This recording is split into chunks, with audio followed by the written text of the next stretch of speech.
Hello everyone and welcome back to Genshin Impact, here with Miss Deary, that's me. We're gonna see some more storylines. We're gonna go on a date with Navia. I don't know if she thinks it's a date or if I just think it's a date, but I've gotta guess that the both of us don't quite know what a date is.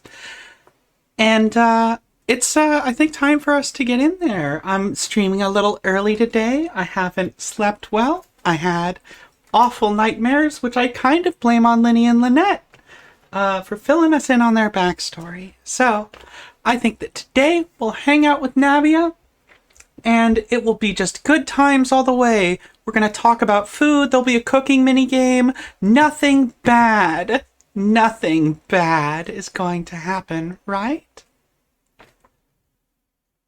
Let's get in there. So apparently we are headed to this hotel right now, just as the sun is setting, to get in on this action. So let's see how it goes. Also, apparently there was a teleport point in town that I never quite grabbed, so we're gonna get that because it's right outside the door of where we're going. The Hotel de Board, which just sounds like it's a boarding hotel, which doesn't sound right. Or it's a table, except for table is the French for table. Board is Swedish. So, who knows? We'll see how it goes. Knock knock.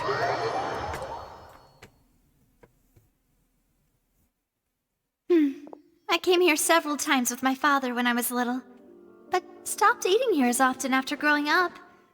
I hope the food here will be to your taste. I do find it odd that we've gone to a hotel that explicitly to go to a restaurant. I suspect that's always been the case, that the two have been kind of combined, but I'm still just strangely surprised. Oh, don't worry. We haven't eaten at a hotel like this in a while. Paimon's getting excited already. In that case, I'll go order for us first. Please wait here a moment. What are we gonna eat? What kind of food will we get? Ooh, everything looks so good. What? People in Fontaine sure know how to enjoy life. What is that wrapped, sliced stuff? I can't quite tell. Hopefully we get a closer look. Why, of course. Go ahead, try whatever you like. If the food's good, I'll make a group reservation for the rest of Spina di Rosula next time. Okay, the thing that was confusing me is, unfortunately, I believe just a very large, oddly shaped baguette. It could be French toasted, but that would be insane with that particular plating. A big pile of lasagna freestanding in the middle is kind of a surprise. And if it's not? Well, then I'll still bring everyone.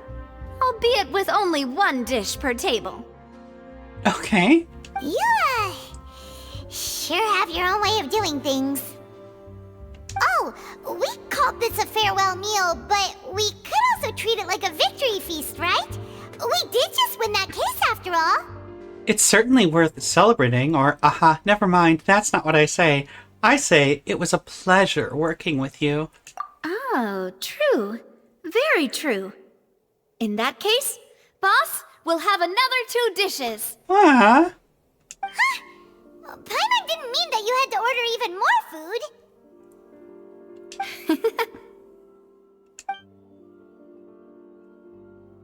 Speaking of cases, do you think that the mastermind behind the serial disappearances will get caught soon now that this has all happened? So I would note that we've completely cleared the table and replaced it with a dessert platter. We've got so many different cakes, and I'm super excited about them. I don't think the mastermind behind the serial disappearances... will be caught soon, now that all this happened. I was like, that man's dead. He wasn't the mastermind. He was just a fool. Well, we've certainly taken a big step forward, but I feel that's about it. We know that there's an organization that means to dissolve these young women, but we still don't know what they are really after. Yeah, and also, like, is this like a sort of like weird media bias thing where it is like they have been dissolving men as well, it's just that no one cared? Or why on earth are they targeting young women only? If it hadn't happened right in front of us, Paimon wouldn't have ever believed a person could be dissolved like that. I guess technically we know that they've dissolved exactly one man at minimum. Right? Yet it was because this was such a preposterous notion that the investigation could never really move forward before. Ugh. If only that guy could have finished speaking! We were so close to hearing who was behind it. In such investigations, even the smallest step can seem like a yawning chasm if the trail of clues is cut off. To be honest, I don't have high hopes for any follow-up that the authorities might conduct. It's not that I don't have faith in their ability, it's just that a different perspective is required in some matters. It's easy to guard against and deceive a single narrow perspective. A shift in thinking is required at such times in order to produce a breakthrough, which is exactly why the Spina di Rosula exists. I really should have looked up what that means. Those highfalutin folk are not all-knowing. That's why we exist, to seep into the cracks where filth falls through, where their watch fails them. That's the kind of problems we solve. Excuse me. Hang on. What? We've had a several course long meal and they're sitting inside of a nice establishment eating tea and cake while you're in a getup like that. And they're highfalutin? Excuse me? Okay. We're all fine here. She's got a hint of that Apple Acres accent. Maybe she just has phenomenal taste in outfits and is not herself some sort of aristocrat. Seems Paimon thought things were simpler than they actually are. It's all right. Well, this was supposed to be a farewell meal, so I doubt you have further interest in this business, right? Well, Let's talk about something else. Like, what are your future plans? we wanted to ask the Hydro Archon for some information, but we haven't had much opportunity to do so. That's true. We didn't have a chance to speak to her after the trial ended. It didn't really seem like the right time or place to do it anyway. I see. So, your primary objective, which has been foiled so far, was to have a chat with the Hydro Archon. Yeah, and seeing how she responds to crowds, we think that it's probably be best if she didn't have anyone watching her who would judge her, other than us. And we might do the jury and the executioner part too. I've heard that there's a long line of people waiting to meet Lady Farina. I suspect you'll be waiting for quite a while, considering that you missed your chance today. I am not terribly surprised that there's a queue. Yeah, we've heard that she's super popular here in Fontaine. Well, And that it'll be tough getting any of her time. Well, would you consider some more, unique ways? Perhaps even methods of, let's say, questionable legality? oh, sweetie, those are my favorite kinds of methods. Guess that's Spina di Rosula's boss for you. Chock full of sketchy ideas. Well, what did you have in mind? Well, one way would be to infiltrate a performance troupe at the Opera House, only to abandon your act at the play's climax and ask to speak to her after the performance. I'm sure Lady Farina would be eager to see the ending, and would agree in order to finish watching the play, don't you think? We just did the event that had the play in it, so I think that might not really fit. Could you suggest something a little more practical? This plan seems pretty hard to pull off. We'd have to go learn how to act, and acting's really hard. Everyone in the scene patting themselves on the back. Oh, the spines of the rose. Yeah, thorns of the rose, spina di rossi. Okay, that's fine. That makes sense. All right, here's another. Find a way to conceal yourselves under her bed. Then wake her up in the dead of night and demand answers. Don't let her go back to sleep until she answers all your questions. Boss, I thought you were more practical than this. I can personally testify that this one works. When I'm sleepy, I'll do anything as long as I can finally get some sleep. That might work, but that's not really the problem. The problem is we don't want to get ourselves arrested. Valid point. I overlooked that part. I was just thinking about leveraging a person's desire for sleep. How can you overlook something like that? All right, no more joking around. Perhaps you could... Oh, I don't know. Cut the line when she's on a break. You did defeat her in court, clearing citizens of hers from false accusations. False accusations she had nearly upheld personally. I imagine that she feels quite ashamed about the whole thing. She seems pretty vindictive. I don't think shame is the experience she's having. You mean that if we catch her while she's on a break, she might be too embarrassed to refuse? Oh, that does make some sense. We are absolutely gonna get ourselves on trial for ourselves, aren't we? It's worth a try. Would someone with her personality really feel shame? Why don't we give it a try after this meal? You know, strike while the iron is hot and all. Yeah, I'd love to. Huh? Paimon, did you drink my Fanta? I love that the fucking Fanta is everywhere in this town. I'm sorry, if you've never been to Europe, it's a whole thing. Was this your drink? Sorry about that. Paimon wasn't really paying attention and the cup was right next to Paimon. Would you like to order another? No, it's fine. We're just about done here. Alright. Honestly, Paimon wouldn't recommend Fanta anyway. It tastes kinda salty and icky. My drink also tasted that way too. Is that so? Huh. Well, in that case, we'll have to blacklist the Fanta here then. If we're all finished eating, then I'll go pay. Yeah, we're stuffed. Thanks for the treat, Navia. Yeah, I see in chat though that the word uh-oh has been written, and I am super worried that we're drinking people.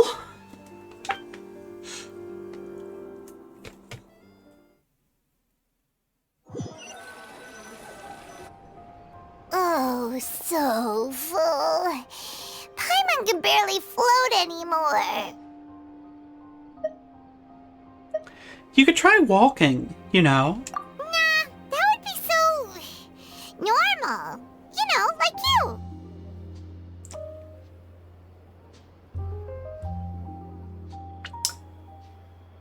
She won this round. Okay. As for expenses this month, we're left with... Hey, Navia! What are you doing over there? Oh, nothing. It was just a meal, you know? Nothing the Spina di Rosula can't cover. That was a pretty pricey meal, all thanks to Paimon. Let's get ready to try to meet the Hydro Archon again. Bye, Navia! So this is goodbye, huh? Well, if you do encounter any other trouble in Fontaine, you're always welcome to contact the Spina di Rosula. I'll give your request the highest priority. Why, thank you. In any case, I wish you smooth sailing. I'll see you again, partner. Oh, she even partnered instead of partner. Oh my gosh. See ya! She's absolutely doing like a rustic accent. As light rain falls without reason. Go to the Fountain Plaza. For some reason. Oh, I'm absolutely teleporting over there. I'm not running 100 yards for shit. Oh, or swimming that far. I have done a lot of swimming today. You will have noticed that our boy has leveled up a little bit. Our boy here is doing good. He's got to do a little bit more work. He's got to kill a lot of crabs and somehow come up with a whole bunch of red gems. Just a real ton of them. Later, I'm hoping to go to a friend's place and absolutely raid every rose they have. So, there's that.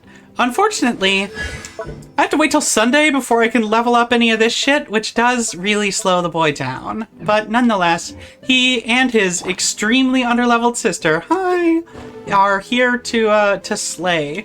We've brought the canonical Hydro Mage and Benny, because if any team is cursed, it's this one, and Benny has to be with them then. So let's go!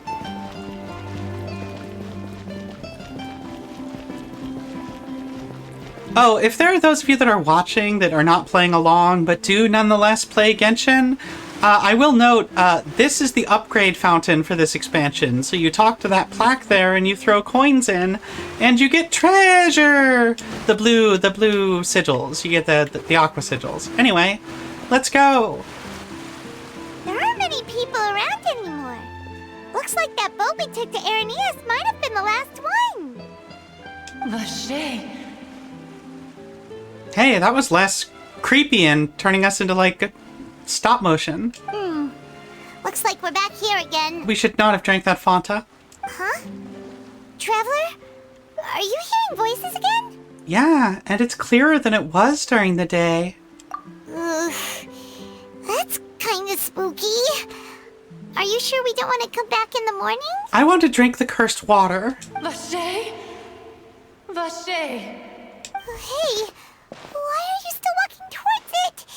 There might be something nasty in the water. Things are getting a little blurry. Huh? Hang on. Paimon can kinda hear a voice. It's calling for Vache, right? We should not have drank those dissolved people. Hey, Traveler? Stop walking! Come on, wake up! Uh-oh.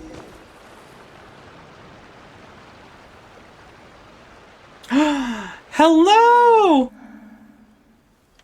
Where's this? Vache. Are you my dear Vache? No. I'm sorry. Do you know... Oh god, I've forgotten her name already. It wasn't Nahida, although if you knew Nahida, that'd be nice. Oh crap. Who is the lady who's inside of the domain in the desert? Well, anyway, hi, do you know Rodea? No, wait. You seem to be someone else. Do you know Vache? Do you know where my love is? I'm afraid not. Wait. Who am I? I'm very sorry. I fear I do not know. Oceanid? My memories feel like they have been washed away like a flood. So many fragments dissolved amidst the tide, never to be recovered. Yeah, I think we're enslaving Oceanids to do something awful in this town. Like, keep the nobility running. How much have I lost? How many things that I once held dear while on land have I since forgotten? You were once human? Yes, that is what I was once. But now, I am but the consciousness of one who is lost, therefore. You lost your form? I do not know how I came to be like this either. I only vaguely remember being covered in light blue water, and then all grew dim. Could you be one of the girls who were dissolved? I also remember going to many places. I loved adventure, loved exploring places of peril. No matter where I went, Vache would go with me. I knew how dearly he loved me, and I also loved him equally as much. But now, we can no longer go back. The pain of such parting, I never knew how heavy it could be. So you need me to find him? No, our reunion no longer has any meaning. There is no way for us to create any new memories. You'll have to explain that one. Could you riff a bit? The thought of me gives him no succor. So let it lie forgotten beneath the waters. If you meet Vache, tell him not to look for me. Tell him to move on. That is the only thing I still remember. Honey, I believe it will be hard for him to forget you. Perhaps that is so. As I was submerged in the waters, losing consciousness, I saw Vache above the surface. His eyes were filled with such sorrow, such longing. Yeah, I'm real worried, ma'am, that Vache poured the weird water on you. If only I could have comforted him. Told him that I did not suffer. Indeed, I had felt a great warmth. Vacher was a witness to the fact you dissolved? Is that what you call it? Dissolving? If anything, I consider it a form of release. It was a state of neither fear nor frenzy, with only an endless peace, like the water's still surface.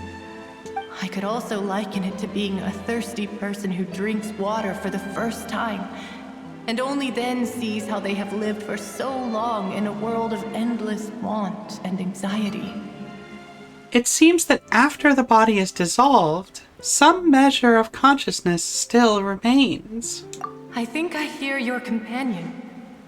It's time for you to go, I think. Oh, right. I wonder how much time has passed in reality here inside the new type space. Farewell, then. I am glad that you were able to sense my presence. Remember, if you see Vache, tell him not to seek me out any longer.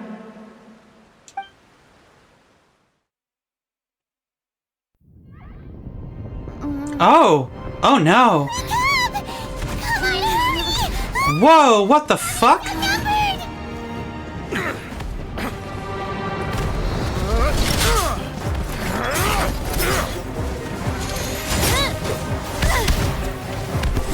well that's outlandishly hot.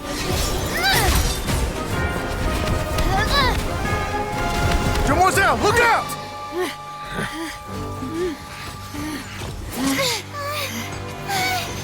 Dear God, it's a whole army of Gardamex.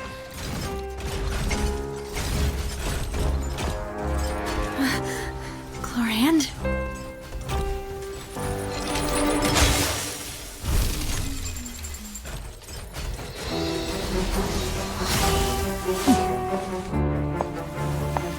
We have our new Electro Dom. Quick, now's our chance!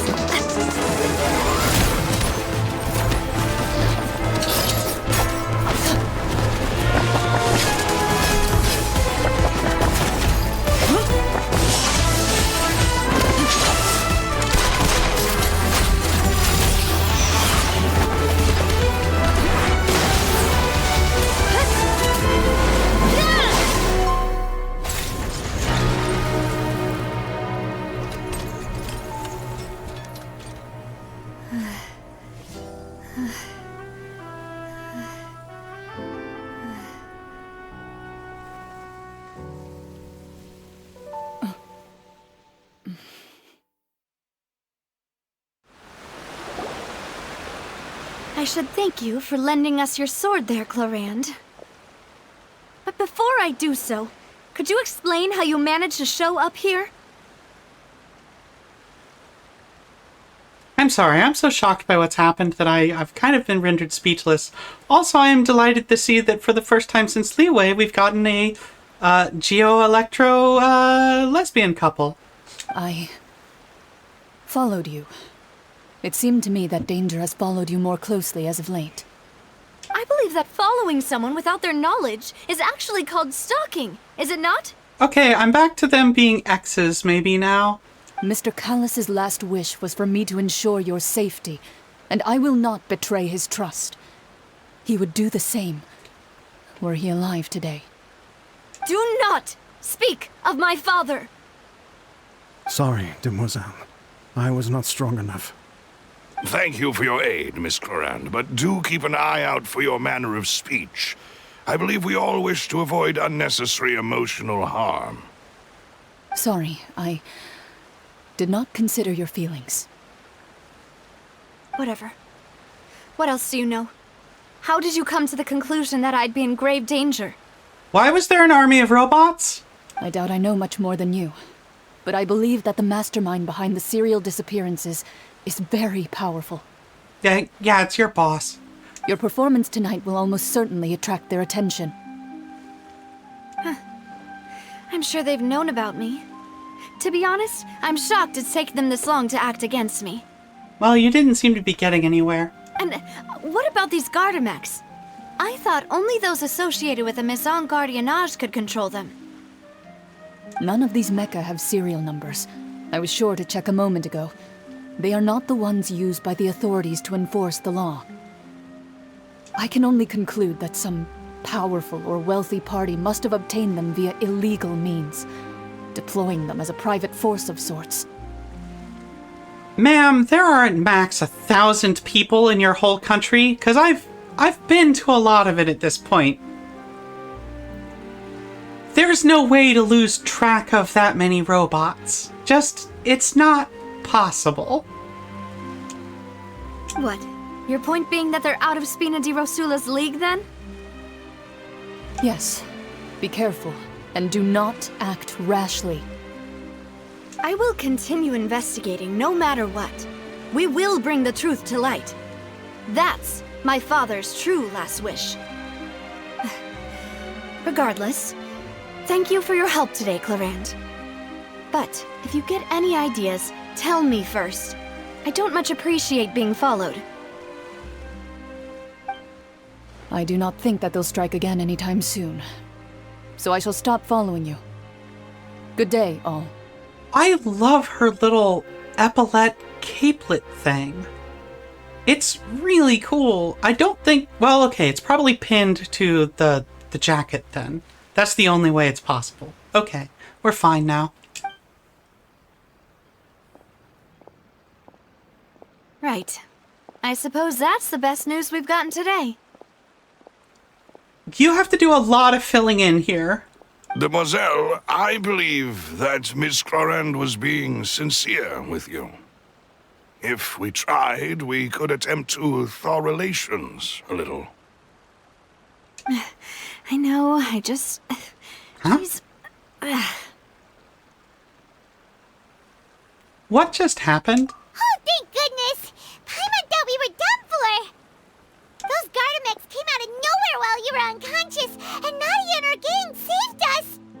Oh, and there was that champion duelist named Clarande who came out to save us too! We got lucky there. Paimon probably couldn't have fought them off otherwise. Oh, so you're a fighter now, Paimon. Oh, come now. Forget all that polite talk. That wasn't really a farewell meal we had back there. Not for me, anyway. In truth, I hope that every meal we have together shall be a victory feast. As such, we're still partners. There's no need to thank me. It will take 50 years for me to match Demoiselle's magnanimity. If it were me, I would have joined the Spina di Rosula on account of her goodwill long ago. All right, you two. That's enough. It's like we've discovered reverse Reno and reverse Rude. Actually, Navia, how did you know that we were in danger? You sure did show up in the nick of time. Well, to be honest, you're the one who tipped us off, Paimon. Huh? Really? Paimon contributed somehow? Ooh, Paimon's even more amazing than she thought! Yeah, I think we drank the primordial water, and that would have killed our host. Yes, all thanks to you grabbing my drink by mistake. How did that help? After we parted ways, I was on the way back to one of our bases when I suddenly thought of what you said. That the Fanta tasted kind of salty and icky. I thought it tasted strange as well, but I couldn't be sure. Fanta only comes in sweet flavors, so how could it have tasted salty? The color of the drink, if I recall, had also been a bit off. So the Fanta had been spiked with water from the primordial sea? Yes. So if you hadn't drunk that cup for me... Spina di Rosula is preparing the grandest of awards for you as we speak for saving the boss. Thank you. I did it with absolute willingness and nothing even approaching a coincidence. Huh. Really? Fortunately, Paimon, neither of us are from Fontaine. Otherwise, we would have been... I sent people to Hotel de Boer to investigate, but whoever did this left no trace at all.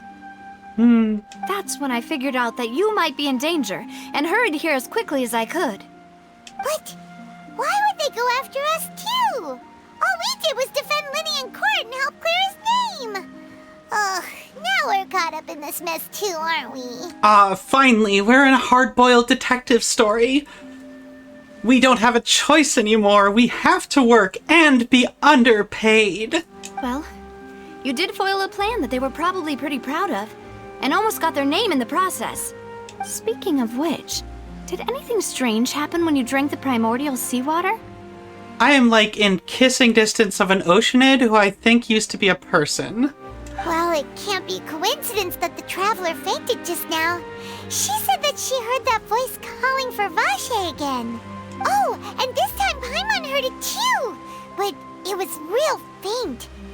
Does this situation have to do with the primordial seawater then? According to Lynette, the ability to hear voices like that has to do with one's sensitivity to the hydro element.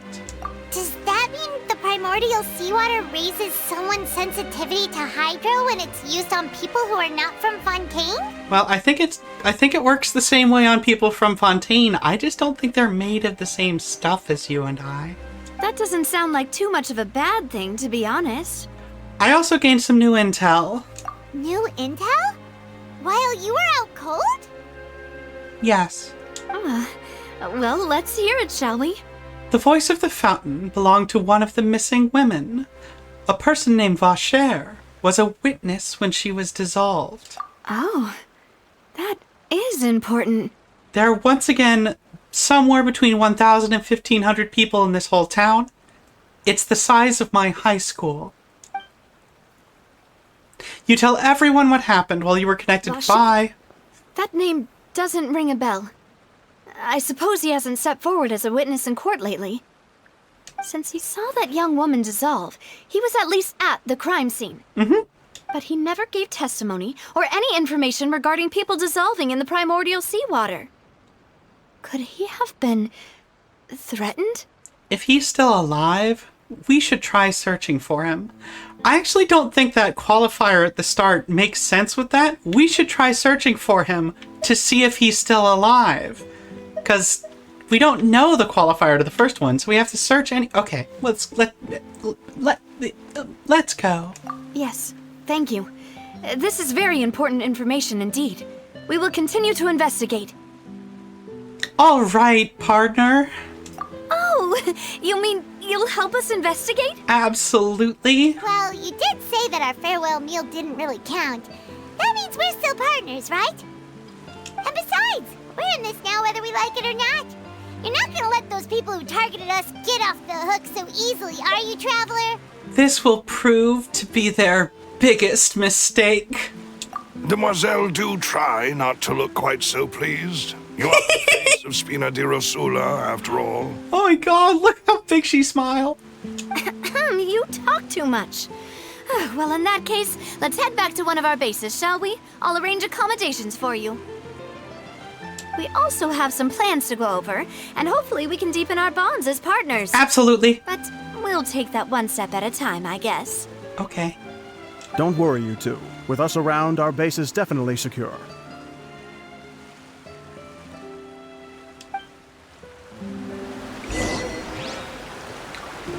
Hey, everyone who was there during all that carnage. Hello, all of you. It's so good to see these children were not harmed, and that this cop did fucking nothing. Incredible. Thank you, everyone. Enjoy the show. Okay, where am I supposed to go? Oh, go to the stronghold. Sure, I know where that is. It's not the hotel. Let's go. I hope I get to go to the dark Undercity soon. Oh. Oh, thank goodness for this. These scout flies leading me along. Thank you, scout flies.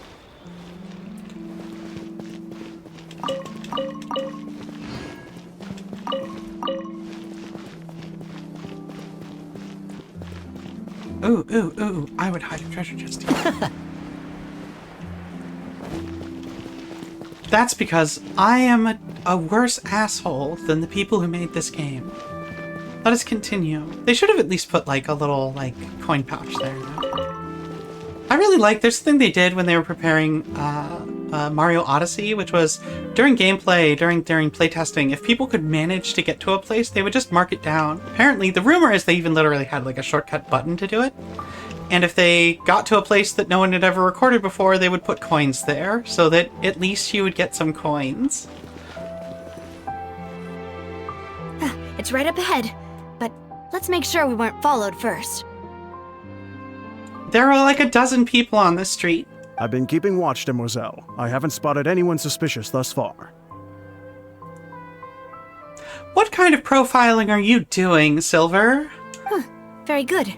But let's not let our guard down for now. I shall find rooms for our respected guests.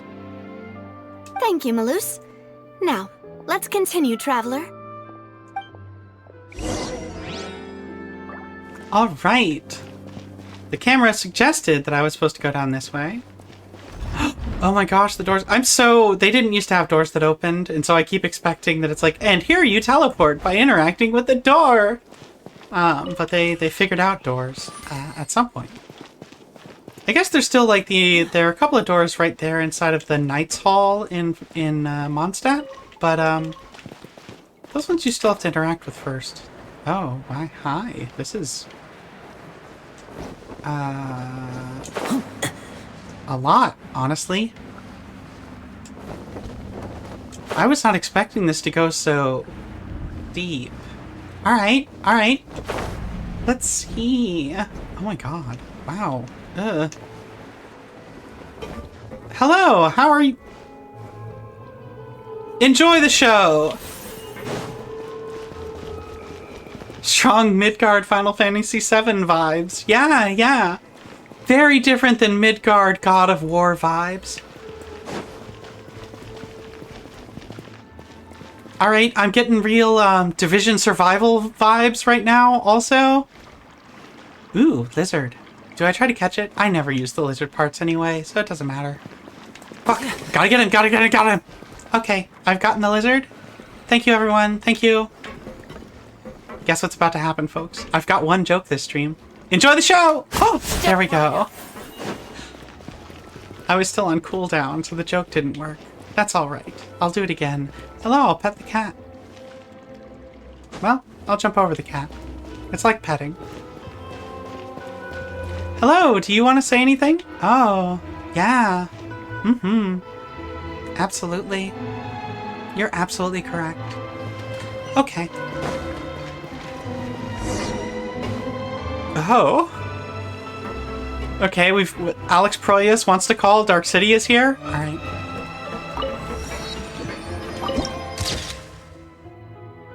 I'm not wrong. Land of Corroded Shadows. Hey, I already thought your city really sucked, but honestly, folks, your city fucking sucks. I'm gonna kill your god. I hope you all understand. Okay. We're all on the same page? Good. Glad we... Okay, my feelings have changed. There is a turtle in front of me that has a fucking tattoo. Can we talk?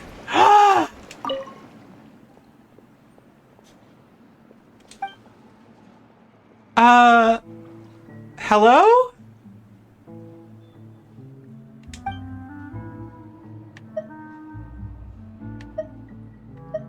You won't even so much as call out to me?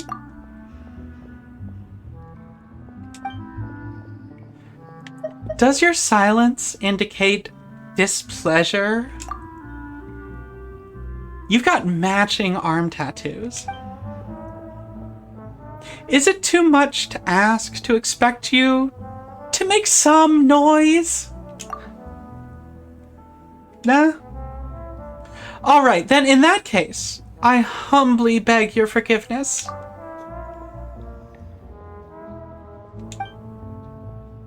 Impressive. You have won my respect.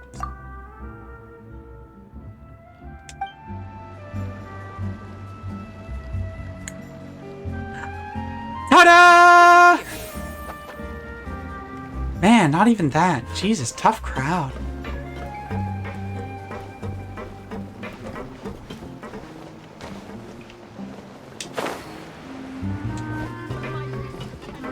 Faustier?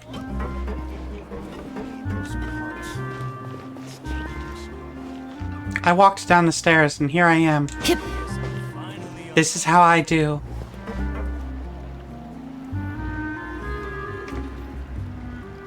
So, this is your base? The spines of the rose. Quite what Paimon imagined. She runs a cantina. Your accommodations have been arranged. Under the present circumstances, I can confidently say it's the best we have. Thank you. Well, our funds have been a little tight lately. Yeah, I see that. After all, we don't allow illegal or unethical profiteering. In fact, our funds often come from citizenry who support us. Oh, you have a Patreon. Or an OnlyFans. Seems like it's tough times for everyone. But if you have the support of the people, that does sound like it's worth it. Could be a Ko-Fi. To be honest, our financial situation was a lot better back when my father was in charge a few years ago. I'm afraid I'm not quite his equal. Your father... He was the previous boss of Spina di Rosula, right? How did he... Dissolved. Demoiselle, if you'll allow me to explain. No. I'll explain it myself. I suppose I couldn't run from this topic forever. And as partners, this is something I hope they can understand. My father's name is Callus. Yes, the same one they call Callus the Unfaithful in the streets. That's the first time I've ever heard that name, but it is a terrible moniker, I will say. 3 years ago, he was accused of murdering his own friend. But he chose a duel to defend his honor instead of standing trial. He died in the duelist's ring. Oh, which duelist killed him? Oh no. But I do not believe my father was a murderer. I'm sure he was set up. No, seriously, if it's called Clorinde, I have questions. At the time, I believed that if he only stood trial and was duly investigated, something amiss would crop up and prove his innocence. But strangely, he not only requested the duel himself, but rumor has it that even after being seriously injured, to the point where he could be deemed as having lost the duel, he refused to surrender, determined to die in the arena. 3 years later, I still don't understand why he did that. How could he protect his honor if he's dead? If anything, he gave up his chance to defend himself. Do you have any clues as to why? The closest piece of info I have is that my father had been investigating the serial disappearances case at the time of his death. Ah, so that's why you're so determined to get to the bottom of that case. That's right. I've also tried to investigate the murder my father was implicated in, but I haven't found a single new clue in my countless reviews of the investigation records. However, I believe that if the murder case is related to those behind the disappearances, they must know something. I must know what really happened. Was my father coerced? Framed? Even if he really did kill his friend, I must get to the truth. If only he'd been more open with me when he was still alive. He even hid the fact that my mother died due to complications when giving birth to me. Okay, that does suck. And now, here I am investigating his death. You really are a handful, aren't you, Papa? Seeking the truth for the sake of your family? I know someone who's doing that. You know, we're quite alike in this regard. Like a mirror. Demoiselle, please, if there is anything I can do, anything at all. I also will never believe that Master Callus murdered anyone. There are none whom I respect more than the two of you, Demoiselle. Melis's voice is just so wildly striking. He seems so loud compared to everyone else. Master Callus did so much good in life, yet all it took was one murder case for him to be dubbed Callus the Unfaithful. Okay, to be fair, a murder case is kind of big. Even our supporters decreased greatly due to that incident, hence our strained finances at present. Wait, if Callus was such a good man, wouldn't people at least be a little suspicious when he was accused? No. Perhaps people just revel in that kind of drama. It's not something exclusive to people from Fontaine, really. Everyone's like that. People love watching the evil turn over a new leaf, but they also enjoy watching good people fall into an abyss from one slip-up just as much. But how could... never mind. If Callus was really falsely accused, we have to find the truth. He didn't deserve to have that happen to him. No, although it is kind of a rad way to go. There is one other thing. Master Callus's opponent in the duel was Ms. Clorand. I'm so fucking good at this. I'm great at this. Oh, her? Well, then, isn't that as good as saying that she was the one who killed him? No wonder the mood was a little tense between the two of you. Yeah, that's not the sort of thing that you can just let go and move on from. Miss Clorand has always placed great emphasis on the honorable nature of the duel. If her opponent doesn't yield, she will not stop either. So she really is just, we need the new Raiden Shogun? Is that what's going on? She knew Master Callus beforehand and greatly respected him, but seeing how he was resolute in the arena, there was only ever one choice she could have made. Yeah, she could have surrendered. That's like a thing people would do. All right. It's not that I don't understand her at all, but I just can't deal with this yet. Don't worry, Navia. Paimon knows how you feel. You don't have to force yourself to do that. Oh no. Brianna has pointed out that this kind of duel is exactly what Childe would be into. Afterward, Miss Clorand told us that at the start of the duel, Master Callus requested that she ensure Demoiselle Navia's safety. Oh, then that indicates that he intended to die in the duel. Yes, that is our understanding as well. Oh, Papa. What madness drove you to ask the person who killed you to take care of me? Well, I think he may have discovered that you're all Hydro Eidolons or, ocean creatures in waiting, and decided to die a man rather than a fish man. All right. Anyway, that's the information I wanted to share with you. Even if it did sound like I was just complaining towards the end. No, it's all right. I understand how important this is to you. Thanks. You two should go and rest. This was quite a day after all. Yeah. Paimon's beat. Please, relax and get some sleep. We will ensure you rest soundly.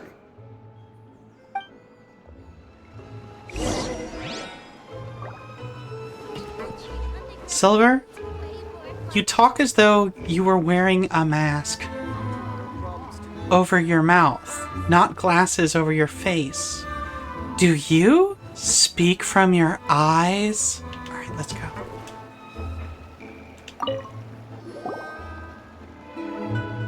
A peaceful night passes under the Spina di Paimon slept so well. This place feels almost too safe. Huh? Navia? Where did the other two go? I dumped some special water on them. They've retired. I sent them back to Poisson. It's Spina de Rosula's place of origin, and where we have our headquarters. There's not much for them to do here at the moment. Oh, I've been there. It's neat. Well, we'll probably go there soon, I hope. Paimon gets the feeling that you're just trying to get them off your back. But never mind that. When did you get back? Were you waiting here the whole time? No, I just returned after going out for a while. I did some investigating yesterday regarding the name Vache. Wait, so you didn't sleep at all? How could I after having such critical new evidence appear? They are water people. Guess Paimon wasn't speaking for everyone just now, huh? Unfortunately, this name seems to have been wiped from existence. It doesn't seem to have a match anywhere. I suspect that those behind this have already taken steps to hinder an investigation from this angle. But that does prove that this Vache person is a key witness in the incident. Yeah, as a key witness, and why wouldn't you kill him? Or turn him into seawater? Does that mean we're too late, though? No. There is one ray of hope. One place in Fontaine that they would find almost impossible to threaten, no matter how much they wanted to. Okay, what? And that is the archives kept by Chief Justice Navia. A place where detailed files on all the cases in recent years are kept. If the Oceanid you met is one of the young women who went missing recently, we should be able to find some related information there. That was a bold choice of pronunciation, ma'am. That was a lot. I want you to say Oceanid several more times, just so I can internalize the many syllables you have chosen. So Nervalette maintains an archive of case files? Whew. Guess that's the hard-working Chief Justice for you. Yeah, that's definitely the immortal water monster Chief Justice for you. In that case, let's go talk to him, shall we? Look, he's got a really great voice. I understand your hesitation. Aren't you coming along, Navia? Did you get tired? No, it's nothing. Let's go see the Honorable Chief Justice. Every time this woman says it's nothing, it's totally gonna be an army of fucking robots. Ooh. That was technically the end of a quest.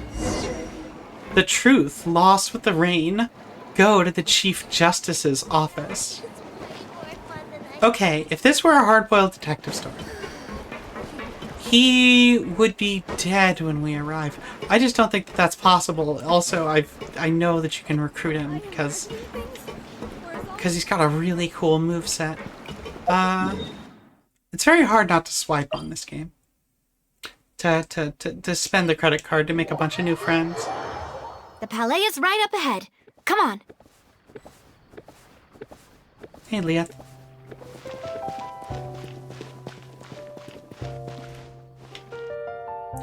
Do you mean Cardinal is in Maine, or are you an assistant to the Cardinal? Greetings, I handle all manner of affairs regarding Fontaine's security. About security. The Gardamex are in charge of daily security matters, and they aid their corresponding guards officers in conducting patrols. Machines are not omnipotent, after all. There are many things that can only be accomplished by humans. Gardamex and guards are both under the Maison Gardiange. If something arises that they, too, cannot handle, then it shall be up to the Special Security and Surveillance Patrol. Hang on, isn't that the Persona 3 group? Or the Chief Justice's personal unit, the Marchals Fantôme. Excuse me, what? Tell me about that last one. I don't care about the group that I swear is from Persona 3. As for the Marchals Fantôme, that organization was once comprised of only humans, but now the majority of them are Melusines. They were added in when the Chief Justice noticed that their special visual acuity was most suited to investigating cases. I apologize if I get a little excited at times. Please understand, they're so small and so cute, and I just can't help myself. Oh my god, I was pretty close. After all, the lovely Melusines are treasured companions of us Fontainians. You must really like Melusines. Yes, and I never conceal my love for them. As a cardinal assistant that handles city defense affairs, I am obliged to emphasize that. Though Melusines are tiny, adorable beings. They are Fontainian citizens, not pets, not monsters. I will not allow any inappropriate thoughts, she says, regarding Melusines. Ma'am, I don't think anybody was having inappropriate thoughts until you told them to not have inappropriate thoughts. It just begs us to ask, like, what kind of inappropriate thought? And that is terrible. Alright, we're going. We're entering the Palais. I'm not going to say Mermonia. What? Like, the naming convention here is buck fucking wild.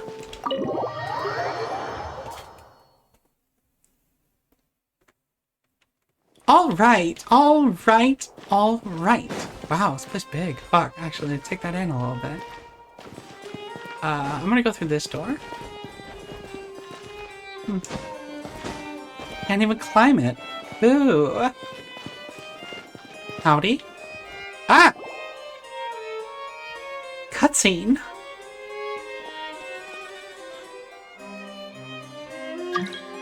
That one. Get him. Halt! Please state your business here. The Chief Justice is presently occupied with official matters. Oh, aren't you adorable? This place does look pretty heavily guarded. Guess that proves that Nervalet's files are really secure. Not if you assume every single cop is a vector for corruption. Hey, don't you recognize us? Huh? Who are you? Just to be clear, I don't care who you are or who you might be related to. Our rules make no exceptions. See? They've got great discipline, too. Yep. Paimon can tell. If you're here just to crack jokes, I can point you towards the exit. Unlike some, we're busy, so please leave if you don't have a reason to be here. I am also busy. No. What I meant to say is, shouldn't you remember us from a few days ago? We were at the trial of the great magician Linny. Oh, yes, I remember.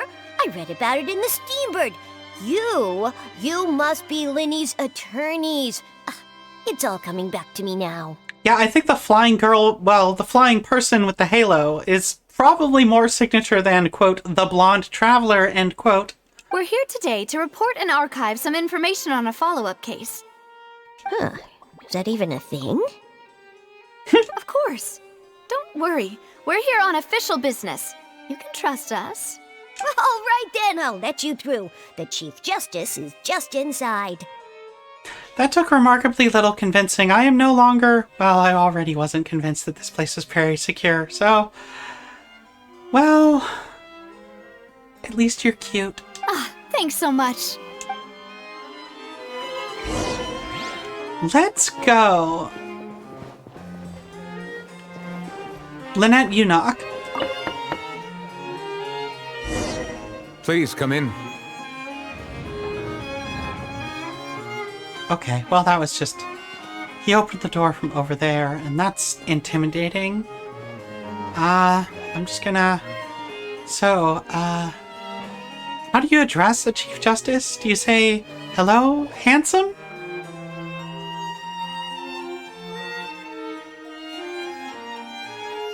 Good strut, that works. Sorry to barge in, Monsieur Nervalet.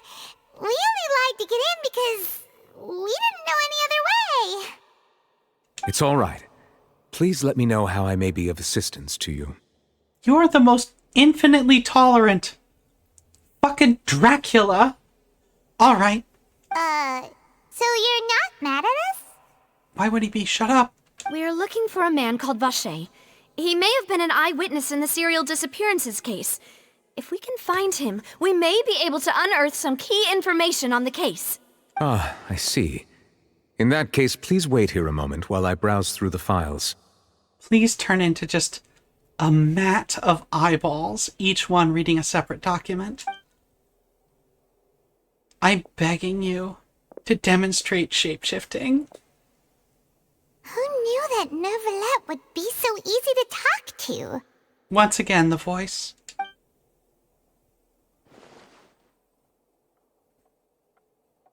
I did not like that focus pull. That's scary. Unfortunately, I'm quite certain that no one by the name of Vache has been involved in any case, criminal or civil, in the past several years. There are no records of him either in the files or in my memory. Well, I guess we're back to square one. Traveler, what if it was really just a dream? Is that so? All right then.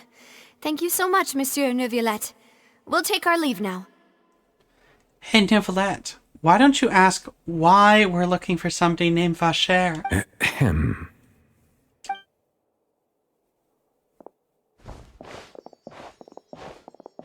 Miss Navia, I can understand how you feel. Your father, Callus, was a truly exceptional man. We deeply regret his passing. And what are you trying to say, Monsieur Neuvillette? Are you trying to console me? Extend your sympathy? Or just express some tendril of regret? No. You are not trying to do any of that. I can hear it in your voice. There's no emotion behind your words. You only said those things because you felt like you should. It's just like last time.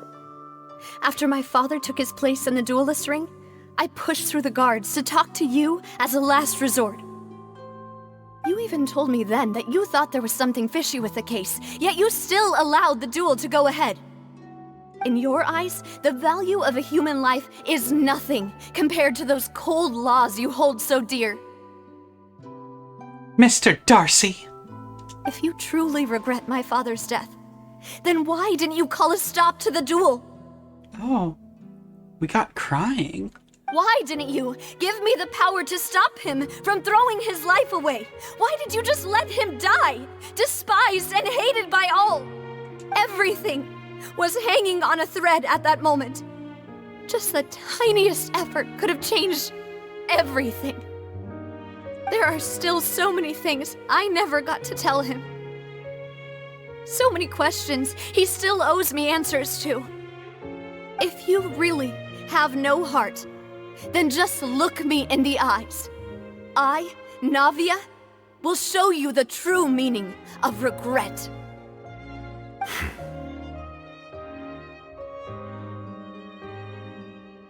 I'm sorry, Miss Navia. You and my father are truly alike. You keep all kinds of things in your heart and never say a word to anyone. It's not so much that you can't feel, but that you would never express anything. Oh well. In any case, everyone already knows full well the apathy of the Chief Justice. My apologies for taking my emotions out on you, Monsieur Chief Justice. Let's go, Traveler and Paimon. Let's go, floating mascot.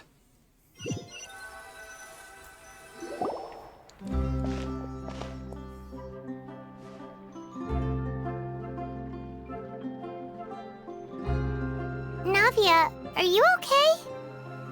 I'm fine. Yeah, okay, uh-huh.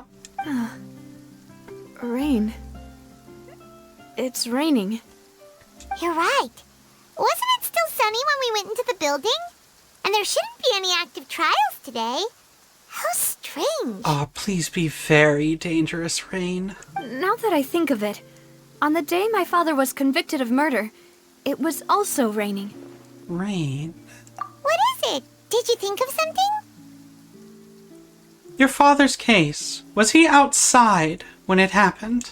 Yeah, he was outside. It was uncovered and the rain could fall there. Why? Do you think the rain could have affected the crime scene? That thought has occurred to us before. We've even expanded the search area to try to account for that, but didn't find anything of value. But there was something you didn't know at the time. Oh? Wait. You don't mean... The fact that people can be turned into water. So you're saying that the true murderer could have been turned into water? And then got washed away with the rain? Yeah. And if that's what had happened, then no one would have believed your dad, even if he explained what he saw to the authorities. I really think I found a true genius for a partner. You're completely right. How did I not connect the dots earlier? All right, let's go to Poisson. With this new lead in mind, we'll get to the bottom of my father's case for sure. I still want to know why you've got 2 pilot's wheels on your hips, ma'am. Yeah, we're gonna make progress for sure this time. Every time the camera lights on them, I'm just like, bold. Do you want to go with me now? Or do you want to head over by yourself later? Oh, I love these questions. We should go while the idea is still fresh. Great, let's go then. I don't know why I delivered it that way, but that's how I delivered it. The skies have cleared? What a pity. I love her. She's great. I will pull on this banner until I can pull no more.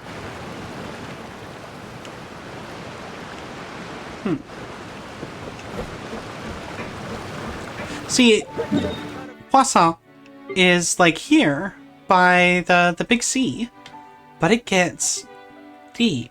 And we've actually, I think we've entered it from underwater as well. It's neat. It's neat. I love the underwater area. We'll go do that a little bit later. What I think is going to be the plan is that we're going to finish this this quest, or we're going to get to a good stopping point in it, and then I'll probably fuck around, try to get some materials, probably beat up the crab again. Generally, just try to play some Genshin-ass Genshin. Whoa! What a huge ship! Why would a ship be anchored at a place like this?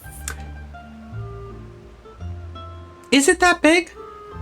I guess so. I'm trying to think of the ships out front of Leeway. There's no need to be so surprised. While it may look like a ship, it's actually Spina di Rosula's headquarters. Oh, that's why you've got all the pirate stuff. My father was the one who asked for it to be built like this. Perhaps our taste in exterior design is the only thing we occasionally had in common. A gigantic and glamorous ship embodies discovery, opportunity, ambition, and conquest. It symbolizes Spina di Rosula's bright and limitless future. I am a little worried that ambition and conquest were on that list there, ma'am. But at the same time, I am your new partner. I think I'm starting to get why you like it. And Paimon thought you were bluffing when you said Spina di Rosula had a glorious past. Paimon was confused why a group with such a history would live in the sewers. But now that Paimon has seen this ship for herself, she's been convinced. Convinced of what? Well, Poisson is where Spina di Rosula began, after all. It's our main base, our home.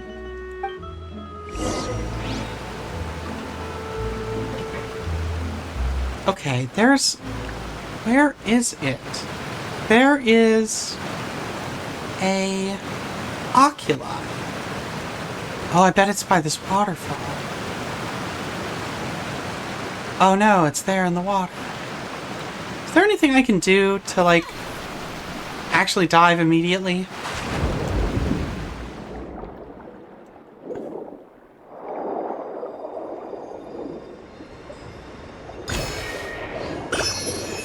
I don't feel like going in right now. Ooh, there could be mineable things down there. We'll exit that way, it'll be fine.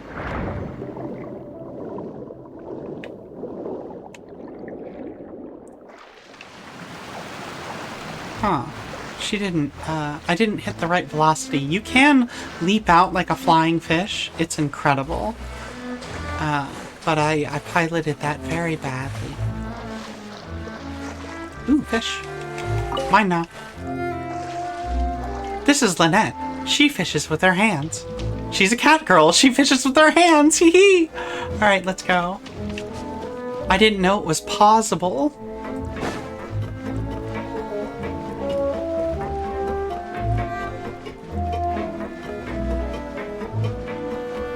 Ooh, do I have everything needed to make an all-cat girl team that doesn't have Diona in it? Because, fuck that. She keeps sassing drinking. I thought for a moment that you were some sort of treasure, but you're just a treasure. Great, let's go. Okay, this ship is pretty big. I did not give it credit. I was far away, in my defense.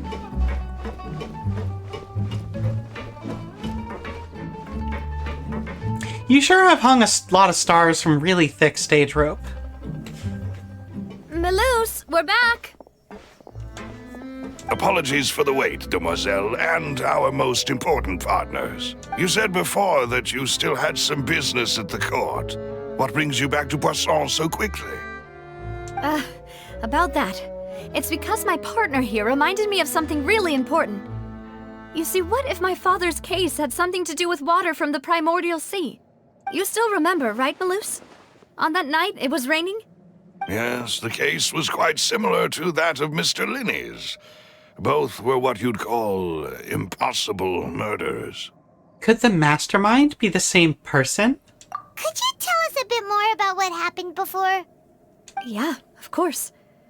Many years ago, something called synth began to gain popularity in Poisson. Yeah, that's the primordial water, but like diluted. It's a drug. At a glance, it was a kind of drink that could excite your mood and produce many pleasant hallucinations.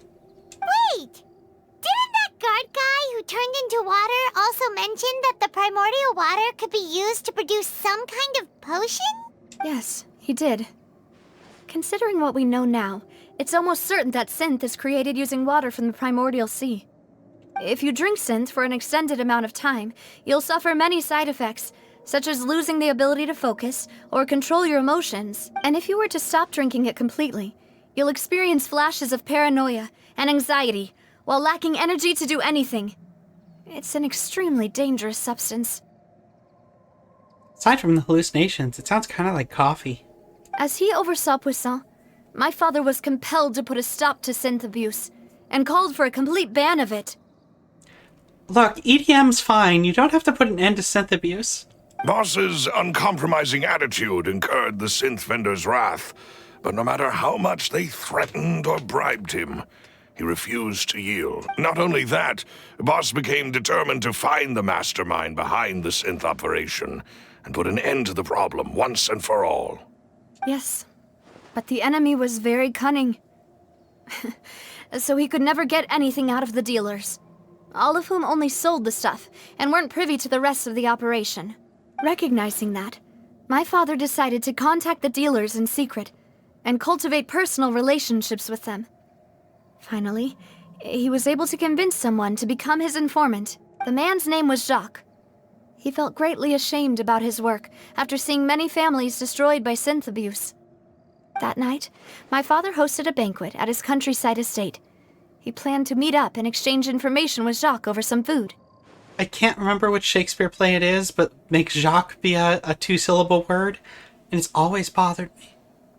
But then, we heard 2 gunshots from the courtyard. We raced to the scene and found my father, still holding a gun, and Jacques, who was already dead on the ground. Huh? How did that happen? Aren't they on the same side? Sounds just like Lenny's case, doesn't it? In both cases, the culprit seemed obvious, but neither appeared to have any motive at all. Looking back on it, though, I now believe the most important clue was something we all overlooked at the time. There were pieces of clothing left at the scene. So they could have belonged to someone who got dissolved, or who can dissolve and undissolve at will. Precisely. It's all thanks to you that I made the connection now. Back then, we all just thought they were some costumes that Jacques used to disguise himself at the banquet.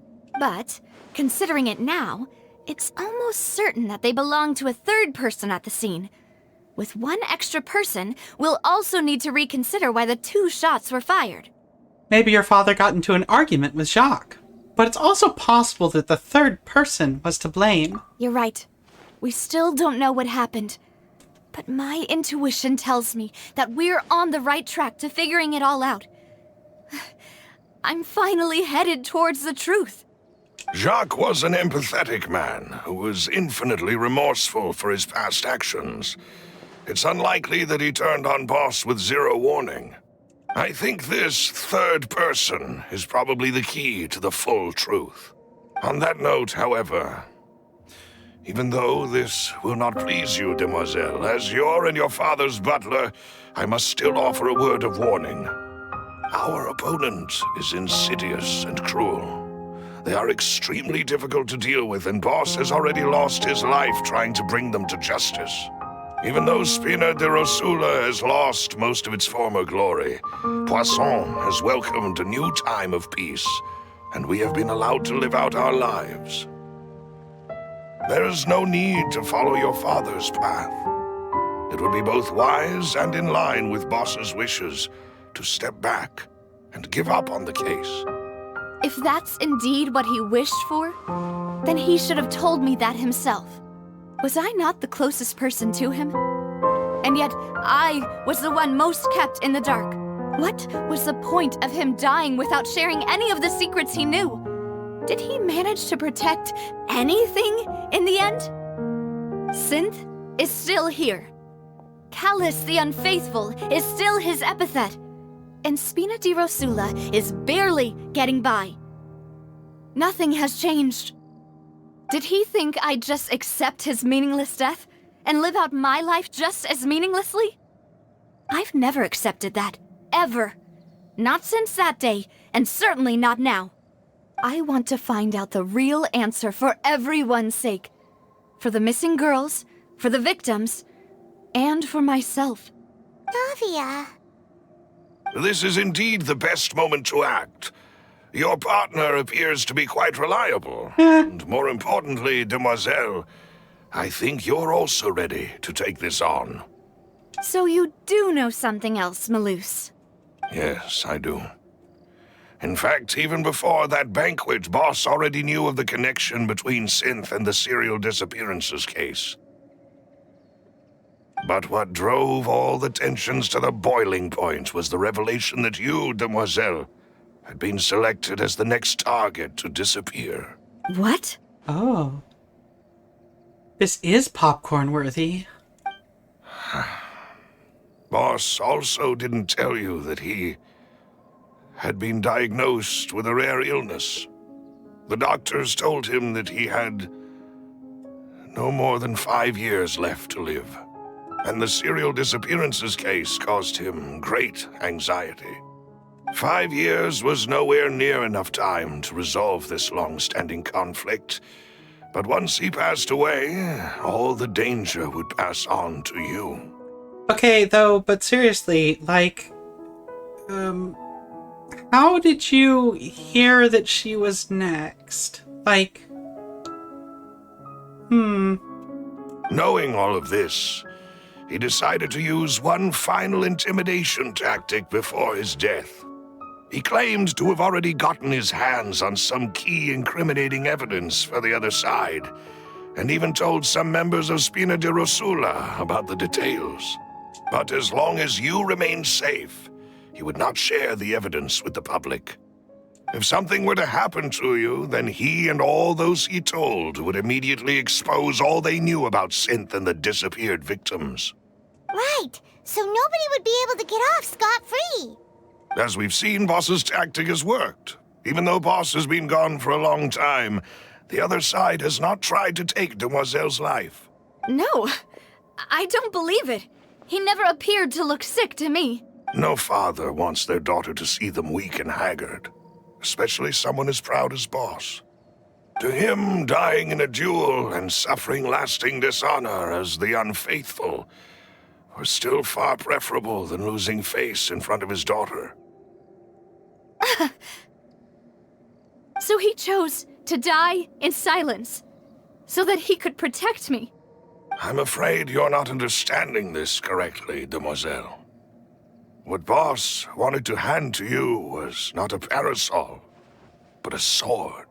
If Boss's spirit could hear you telling me that you want to find the answer for the sake of everyone involved, I'm sure he'd be extremely proud. Aww. That fool. Couldn't he have just given it to me straight? No. He might have set up everything precisely because He never thought I'd be able to understand him. Is that the amount of confidence he had in me? And what if I was never able to make it to where I am now? He gave you the choice to live how you want. Yeah. I suppose that's true. With the way he'd set things up, if I had wanted, I could have just lived out my life without a care in the world. But thankfully, he rarely talked to me about complex matters, and thus understood little of me as a person. In this case, he really didn't need to give me an easy way out. Malus, what was the key evidence that he shared with you? It was just a threat. It's the location where synth is produced. Oh. Essentially, it's the enemy's headquarters. Let's go to Ace Pharmaceuticals and fuck that place up. It's time to make the Joker. When he was threatening the enemy, Boss didn't share the specifics of the incriminating evidence he found. But if you want to use it against the enemy, you'll still have to take several things into consideration. Why? If we know where the place is, can't we just go storming in? Yeah, it's what I do. You mustn't forget that we're fighting against a mysterious and dangerous organization that's been in operation for decades. There's no telling what might be lying in wait at their headquarters. We also have no idea what kind of evidence we may be able to find inside, nor what people we may be able to capture. But a single visit to their headquarters would be tantamount to a formal declaration of war. Army of robots, my dude. What? It's like that scene was rendered afterwards and no one knows about it. The worst case would be that we leave empty-handed, but also open ourselves up to full retaliation. What would be more retaliation? Then, in that case, why not work with the Fontaine authorities? I mean, they're probably in on the case. Well, you saw one of them dissolve during Mr. Linney's case. We have no idea just how thoroughly they may have been infiltrated. That's true. Seems my father really had no choice. But things are different now. It should be a lot easier to prove the other side's guilt, now that we've connected Synth with the disappearances case. You sound like you've put a lot of thought into this, Malus. I am the butler, after all. I live but to serve the boss and Demoiselle's will. I've always been willing to take on any kind of risk for your sake. But considering my relative lack of ability, I've spent my time keeping secrets, performing basic investigations, and waiting for the right time to come. Thank you for all of that, Malus. Have you discovered anything new in the past few years? Let me think. One conclusion I came to is that the enemy must be quite familiar with Spina di Rosula, or at least have an informant planted here. When I announced orders to the organization's members on Demoiselle's behalf, I used to deliberately keep a few people in the dark and observe the reactions of the synth vendors. If the vendors didn't change their plans, then the individuals informed of our orders must be innocent. If the vendors packed up and fled, however, then someone must have given them the news. After several rounds of testing and investigative tracing, I've narrowed the suspect list down to 3 people. The first is Florent, Spina di Rosula's senior advisor.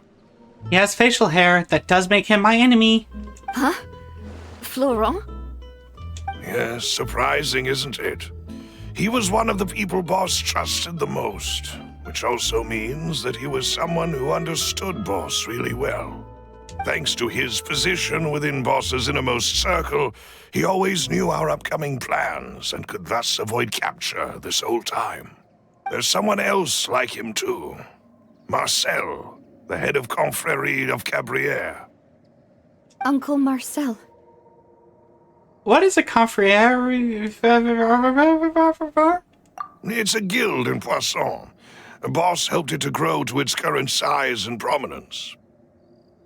In the beginning, they were only reselling some daily goods, but now they're one of the richest guilds around with a lot of business connections in the city. So, they're like a sister organization of Spina di Rosula? And much more successful financially. Yes, you can say that. When we were fighting against the synth dealers, They provided us with plenty of support. It's a bit difficult to imagine someone using their own money to hunt down themselves. The final suspect is Thierry, the man responsible for coordinating information between Spina di Rosula and the guards. Although the guards mostly leave us to our own devices, there are still many activities we have to report to the local authorities. Since Thierry is always in the know about our current activities, he could theoretically always plan one step ahead. I see. These are all people who I communicate with quite regularly. To think that the enemy we've been fighting against has been right next to me all along, among those I trust the most. It's almost too hard to believe. If you want to investigate them, please take every precaution to not alert the quarry. Judging from our experience, the enemy is extremely cautious. Of course. And thank you, Malus. You've provided us with a lot of great information. You're too kind, my lady. I'm just doing my duty. And before I forget, proving Boss's innocence would also mean clearing him of blame in Jacques' death. After that incident, Jacques' wife and daughter were taken into the Spina's care. They still live in Poisson today. Oh. If it might help, you could also pay them a visit. I can make the necessary arrangements. I would love to. Oh, thank you so much, Malus. You really are the best. A new case awaits, my dear partner. Leave it to me. I hope we can work together to uncover the truth and end this case once and for all. We've started a new case record. Callus Case Records. 3 years ago, on a rainy night, banquet goers heard 2 gunshots outside the house. When they reached the scene, Callus had a gun in his hand, and Jacques had been shot and slain. Based on the investigations done then, there was no possibility that anyone else could have done the deed and escaped, and Callus thus adjudged to have been the culprit. Fuck yeah, crime time. Oh my god, you're the best cat. No, I'm the best cat. Thank you, thank you. Sorry, Lynette. Sorry. This is a pretty good cat. Oh wow, it's following my every move. Alright. Where am I supposed to visit Jacques' family? Oh, here, of course. Of course. I should probably do that. Oh, wait, hold on. Somewhere, like, up here? Or maybe in here? There's a oculi.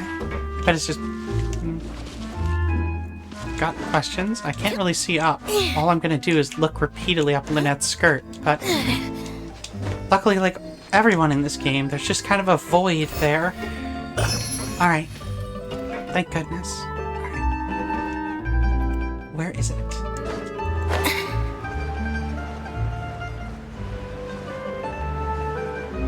Please don't drop me to my death by triggering a cutscene while I'm floating in the air. That is a lot of tentacles. That's a lot of tentacles. Wow. Y'all into some stuff, huh? It is settled, then. Please excuse me, and enjoy your conversation at your leisure. Thank you for arranging everything for us, Malus. 1 second.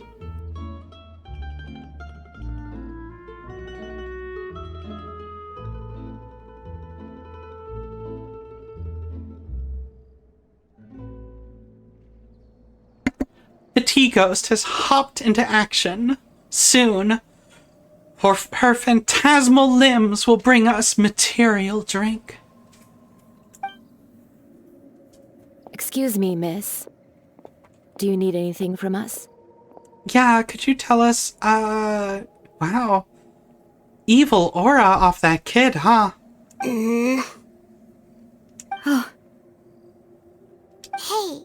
Navia's all quiet. This isn't like her at all. Let's not bother her for now. We need her to really fuck up an interview again. I'm sorry that I only came to visit after all this time. After what happened, I didn't know how I was supposed to face the two of you. Ah, if it's about that, there's no need to apologize. After my husband died, Spina di Rusula sent us a lot of mora and support. I understood your guilt and apology to be genuine. But aren't all of those things nothing compared to the loss of Jacques? I can understand the kind of pain that comes with losing a father so needlessly. You don't understand at all. Oh? I didn't know how to face you, because I didn't know what I could possibly bring as a consolation gift. I know only the full truth could bring closure to you. And to all of us. Mm-hmm. I'm sorry. I appreciate the sentiment, but you don't have to carry all that guilt. On the matter regarding my husband, my daughter and I have more or less found our answer already. Would you mind sharing it with me? I really can't believe that my father could ever bring himself to shoot Jacques. I always knew that my husband's money was earned through others' suffering. He told me countless times that if he could turn back the clock, he would never go into the synth business again. He had many regrets, and felt that he took the idea of providing for his family too literally. For the longest time, he thought Mora was everything. So when Mr. Callis came to him with a proposal, he accepted it almost immediately. He tried to be as careful as he could, but even so, he was still found out by the higher-ups. They found out about his betrayal? Papa didn't say that exactly, but Papa did tell me that I should never be ungrateful. Before he left that day, he told me that he had no choice. It was only later that I realized it was his final farewell to the two of us. Wait, does that mean someone ordered Jacques to take out Callis? I don't know that for sure, but you could say that's the conclusion I eventually came to. Which is why I'm the one who should feel guilty. Callis had always taken great care of us, both when he was still alive and after he passed away. Even if he fired the shot that killed my husband, it was likely in self-defense. It is impossible for me to hate him for what he had done. But Mama, why is Papa still the bad guy if he did the right thing? Papa always wanted to be a good man, so why did he have to do a bad thing in the end? Well, things aren't always as they seem. You still feel like your papa was a good man, right? Yeah, Papa was a really good man. The best in the whole world. Then you should hold on to that. If a good man had to do a bad thing, then he must have had his reasons. Regardless of whether he left you a parasol or a sword. He must have done so to give you a better life. We've developed a running metaphor. Oh. A theme, perhaps. Thank you for everything you've told me. I will definitely find the truth. The current state of things is not something I'm willing to just sit back and accept. Thank you. I'm very grateful to hear this from you. Even though your personality is quite different from your father's, your determination when you speak is really similar. Okay, we're putting up a bunch of death flags again. Oh, hello, Cat. Welcome to the chat. That's the first time anyone said that to me. Actually, honestly, I think that paraphrases Neuvillette as well. Testimony from Jacques' family. Jacques' family believes that he had struggled greatly with the order to kill Callis. Did Callis act in self-defense, or was there more to the incident? God, there's so many cats. They really love tentacles. It's just a lot to take in, folks. Alright, let's talk. Hey, Navia? I'm fine. Don't worry. Let's investigate the 3 suspects next. Florent should be nearby, and we should be able to find Thierry and Uncle Marcel in the city. I'll get myself together on the way, so please don't worry. one thing of note that I think is worth pointing out is I was like, oh, certainly we'll just talk to these 3 people and like then we'll take a break and I'll just do some grind and fight some things, maybe see what happens if I go into the Spiral Abyss. And then the case file appeared after I talked to someone and I was like, oh fuck, I could be here tomorrow still. So at least it's not going to be as much energy going to waste as last time. Can't you just let me talk to the man? Greetings, boss. How may I be of assistance today? Shave. I'm sure you've heard about what happened at the Opera House. Someone got turned into water right in front of us. Yeah, I've heard. With something that dramatic, I'm sure journalists will milk it for all it's worth. And it'll be all the talk for the next several weeks. It also reminded me, on the day that the incident happened with my father, it was raining outside, and we found some clothes left at the scene. After my partner here put the dots together for me, I feel like we should try to reopen his case. Can you do me a favor and try to recall what happened that night? Yeah. Let me think. Mr. Callis was feeling pretty upbeat that day. So he was drinking and bantering away with us at the table. Drinking is a great idea, especially when going to meet an armed accomplice. After that, he told us that he wanted to go get some fresh air. So we let him go without thinking much of it. Who knew that we would hear 2 gunshots ring out right after? My first reaction was that Mr. Callis's life was in danger. So I grabbed my holster and made a mad dash toward the scene. But when I got there, it was already too late. Mr. Callis was standing over a dead body with a gun in his hands. All we could do was look back and forth at each other, not knowing what to say. So you also remember 2 gunshots then? Indeed. The guard said that the first shot didn't hit anyone, while the second killed Jacques. But I've never really bought that explanation. Reason being, Mr. Callis had left his gun on the table. I even made sure to confirm that before running to the scene. But according to the guards, that doesn't mean he couldn't have had other guns on his person. About the clothes left at the scene that you mentioned, do you think there was a 3rd person there who was turned into water? It's very possible now, with this new knowledge that we gained yesterday. At least from our perspective, my father had no reason to kill. So he would also have no reason to bring an extra gun with him.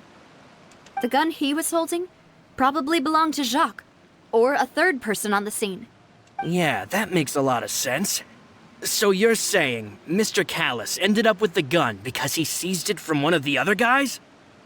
But hold on. If that's what had happened, then why didn't he share the truth with any of us? Because he watched a guy melt, or that guy who melted's important. He didn't even want to face the Oratrice machine, and chose instead to prove his honor in a duel. Did he lose all faith in the courts after seeing someone dissolve right in front of his eyes? About that, Malus told me a thing or two.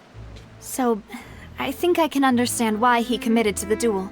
I'll tell you everything, once the whole truth has been revealed. I understand.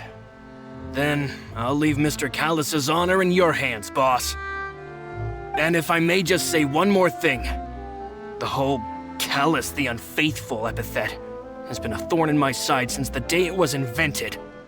I mean, buddy, thorns mean a lot to an operation called the Thorn of Roses. Just saying. Many people have laughed at me for still calling him Mr. Callis, even after so many years have passed. But it was Mr. Callis's trust that allowed me to rise through the ranks of Spina di Rosula and live the life I lead today. Yeah, which is kind of dressed like you're a elevator attendant in hell. No matter what others might say, he'll always be the man I respect the most. And he'll always be my boss. Don't worry. I will definitely find the truth. Oh no, he looks like the bartender from the Overlook Hotel! You and all our other comrades at the Spina deserve to know the truth as well. Information regarding Florent. Florent, the advisor to the Spina di Rosula, I'm gonna get it someday, folks, claimed that he was very grateful to Callus for his kindness, but he was also present at the banquet on the day of the case and can provide evidence that Callus did not carry a gun with him when he went out. Nobody disturbs me. Very well. Go to the court of Fontaine and speak to Terry. Alright.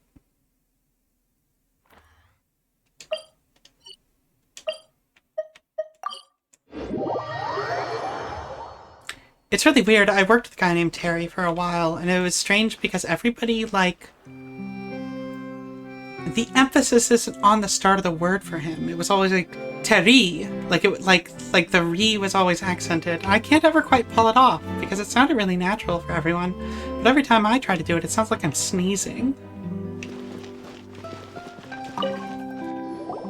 Hey, Thierry! It's me! Okay, she's doing most of the thing they would also do, where it was somewhere between a T and a thorn sound. Anyway, we're here.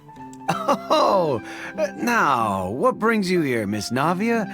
I've heard that you made quite the name for yourself at the Opera House. You're being too friendly. You're the bad guy. Oh, so you've caught news of that already. You're also in a cop's uniform. Oh, okay. Hey, I'm also a member of the guards, you know. The way you make it sound, people would think I was sent off to Poisson because I had done something wrong.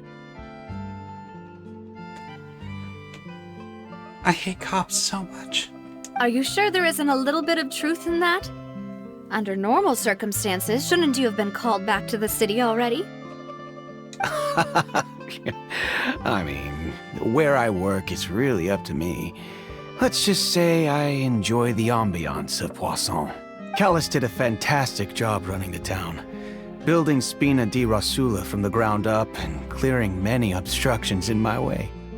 It would be next to impossible for me to find a similarly easy but high-paying job in the city. Anyway, enough chit-chat. Are these two friends of yours? You, here for some formal business? Yeah, we're just looking for somebody who, set up the boss. Yes. These two are my partners. Also that. What happened at the Opera House made us realize that Linny's case and my father's may be related. We're trying to reinvestigate the details of my father's old case. Ah, I get it. You think there might be more to the case now that we know people can be dissolved into water, right? I was also flabbergasted when I first heard of it. I'm really surprised that everybody says people and, like, one person earlier said Fontainians only. Like, yes, it only affects Fontainians. It's, like, important to the plot. But I'm surprised that all of the Fontainians say people. Not even some people. People can be dissolved into water. If you want to go through the original files from your father's case, I can help you look for them. That'd be much appreciated. Thank you. Actually, I have another question. Do you have the authority to dispatch Gardamex? Of course. Without them, I couldn't possibly handle Poisson on my own. Kat, I do have to say, you missed a fuck of a cutscene. She and one very hot woman with a lightning sword, kicked the shit out of a ton of robots. It was great. They have, some chemistry together, let's say. Why do you ask? We definitely can't use them to forcefully get more evidence for your father's case. No, that's not what we were thinking, bud. Well, you see, just recently, we were attacked by a horde of unnumbered Gardamex in the city.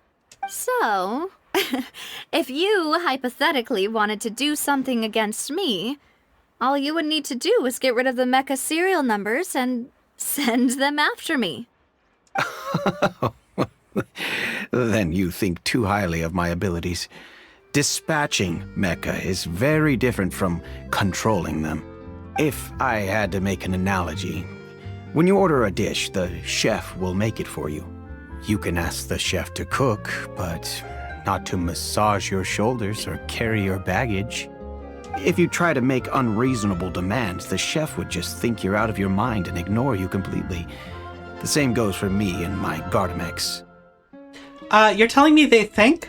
Removing a serial number is also not as easy as you might think. There are a lot of complex steps to it. and it's almost impossible to keep it a secret. So I can promise you, those mecha were definitely private units. They're certainly not cheap. So, whoever their owner is must be super rich, powerful, or both. Now that you mention it, though, being in the synth business would definitely be profitable enough to afford this. Makes sense to me. Oh, then you're officially in the clear, Thierry. Oh, thank you for the vote of confidence, Navia. Navia, please do not flirt with a cop. Jokes aside, I'd like to wish you all the best with your investigation. I'll be staying in the city for a little while, so just come find me if you need any support from the guards. I have only just now put together that their little head emblem is what appears to be two Melusines, just like snoodling noses. Oh, maybe they're back to back. They're back to back. Never mind. Terry is the person responsible for official contact between Spina di la Rosula and the guards. According to him, only the sufficiently rich can privately own large numbers of Gardamex. So cool.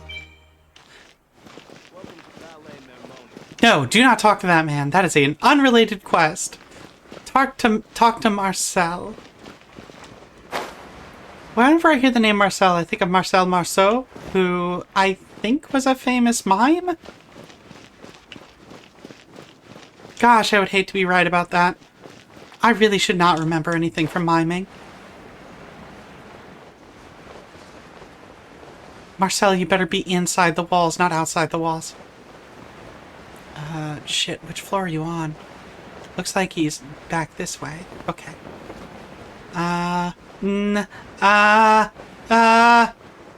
Fuck it. Entrance. Hello. How may I help you? Okay, there was a hot minute there when I was like, okay, hold on. I know that they're loosey-goosey with names, but absolutely not going to have a lady named Marcel. Oh no, they're going to make me say the word again. The one that I'm very bad at. Hello, how may I help you? I'm here to see Marcel. Could you please let him know? You can just say Navia's looking for him. Sure. I will let him know right away. After waiting a while, Marcel arrives in a hurry. Navia, hello.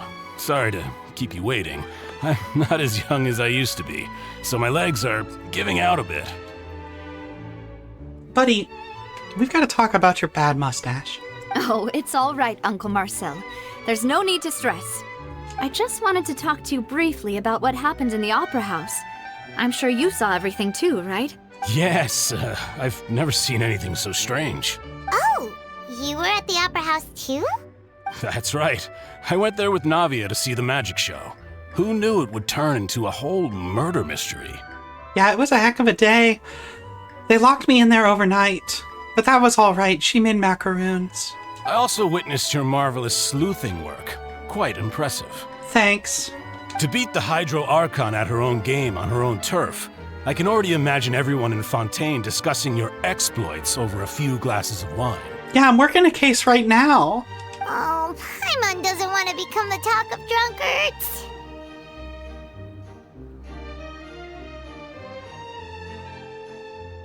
I could use a drink. Apologies. It's just how Fontaine is as a nation. Everyone loves drama and theatrics. Uncle Marcel, you've also noticed that other thing, right? The fact that humans can dissolve in water? Yes, I was reminded of your father's case right away. Is that what you're investigating now? Yeah. Exactly. I still don't have much solid proof, but I can sense that the other side has already begun to act. Oh, how so? Oh, and what makes you say that? I thought that would be his response, so I said it. We were attacked on Araneus by some unnumbered Gardamex. And there was also an attempt to get me to drink water from the primordial sea. Yeah, we should really go there. If not for the vigilance of my partner, I probably wouldn't even be here talking to you right now. Okay, everybody watching the stream, everybody watching the VOD on YouTube, that is a perfect fucking Aristodog over there on the bottom left. It just licked its paw. It's doing it again. I guess it's not licking its paw. I think it's really frustrated with having the weird cuffs things on its arms? Just above its paws. Well, it has only one idol. We've discovered this now, folks. We can be done just watching it. Oh, you're giving us too much credit. Wasn't it you who protected us? Yeah, I was having some sort of weird seizure at the time. Alas, it seems things are heating up again. The peace that Callus sought so dearly will soon become a thing of the past. Wait, you know about it? But rest assured, Navia, Poisson will always remain a safe haven for you.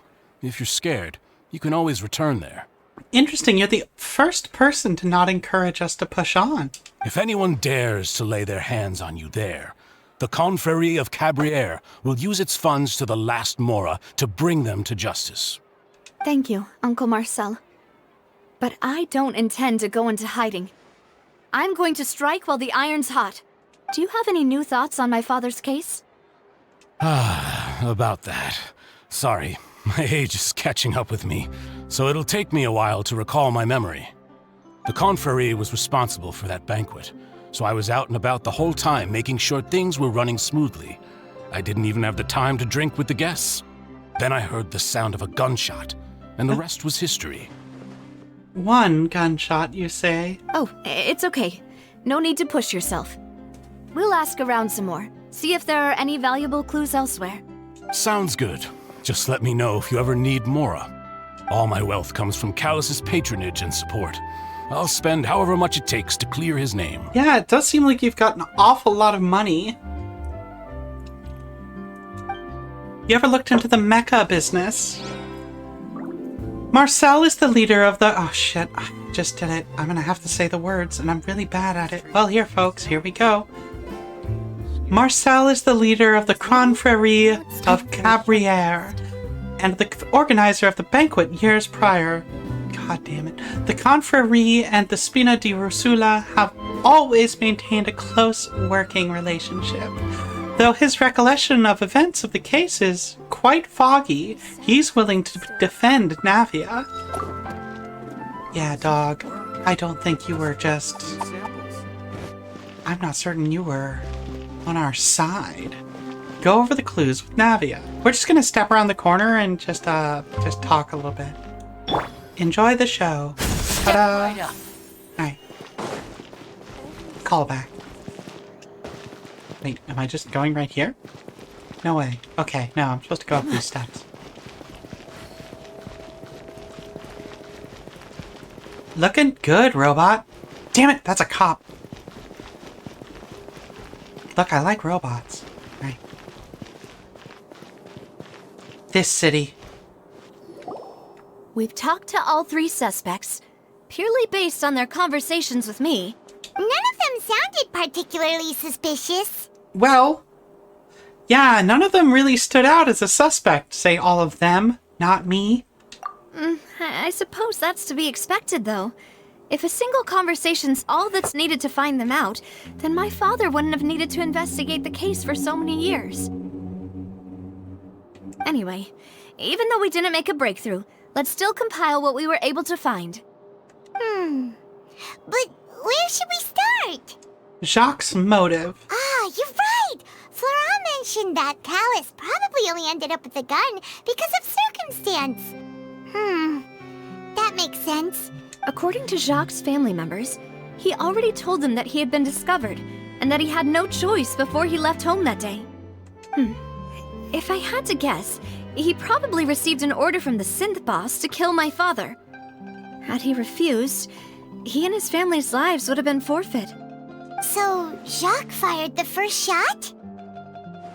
If it was Jacques, I wouldn't... If I was Jacques, I wouldn't have fired a shot at all. Oh? And why is that? Could he guarantee his safety after killing Callus? Could he guarantee his family's safety after killing Callus? Ooh, that's a good point. Jacques probably already knew that he was just being used as a tool for murder. And once he had completed his mission, he'd be of no more use to his boss. So, what would make more sense from his perspective would be to turn his back on the order and seek protection from my father. Seems the third person was the one who derailed everything. makes sense. But without evidence, that's still just a theory. Besides, Jacques, the attack from the Gardamex has been bothering me quite a bit as well. Yeah, well, it was really intense. It's obvious that our enemy has become more antsy after the secret of the primordial seawater was revealed. Do you think he knew, even then, that we'd follow this lead to the end? Given everything that's happened since, it's quite possible. But who among the 3 suspects would have the ability to control privately owned Gardamex? Marcel. Uncle Marcel? My father did really trust him. And they worked together on a large number of projects. Maybe that's how he got to know Jacques. And with funds from the confrérie, he could also afford a large number of Gardamex. It's still really hard for me to imagine, though. After all, Uncle Marcel has been around since I was just a child. Also, wouldn't this mean he has been spending a whole lot of mora and energy to fight his own synth business? Maybe it was someone else. Oh, interesting. I get to do all of them. I like this camera angle as a side note. And this is a much better way of presenting this information than the earlier one that I cursed a whole bunch towards. Terry is a cop. Laurent was the guy who was dressed like he was going to serve drinks to Jack Nicholson at the Overlook Hotel. Thierry, you say? Huh. It is possible that he's figured out a way to convert the Gardamex for personal use. But I didn't feel like he was lying when he was talking to us about the mecha. I also don't think he'd be able to keep that kind of tampering under wraps. Yeah, had he actually tampered with the mecha, we'd be able to prove it with a simple check of the guard's inventory. If the mecha were taken from the guards, it should be pretty easy to find out when and how that happened. Maybe it was someone else. This is a tough decision, folks. Florent? It is true that he was closest to my father, and thus had the best chance of learning about his dealings with Jacques. But as Spina di Rosula's advisor, his work mostly deals with personnel and security, so he shouldn't have much means when it comes to finances. So you're saying he's too broke to afford a mecha army? So say we all. Exactly. He can't. And even if he could, I don't think he would be able to dispatch a whole group so quickly. Who could it be? I think...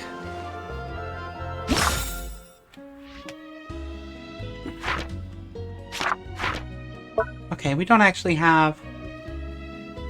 The liquid discovered in the Opera House switcheroo case. It has the ability to dissolve Fontaine and blah blah blah. Which of these suspects? Okay, so we've only got this. Well, it's gonna be this one. I mean, I think it's still Marcel. I imagine he's actually using this money to take out competitors.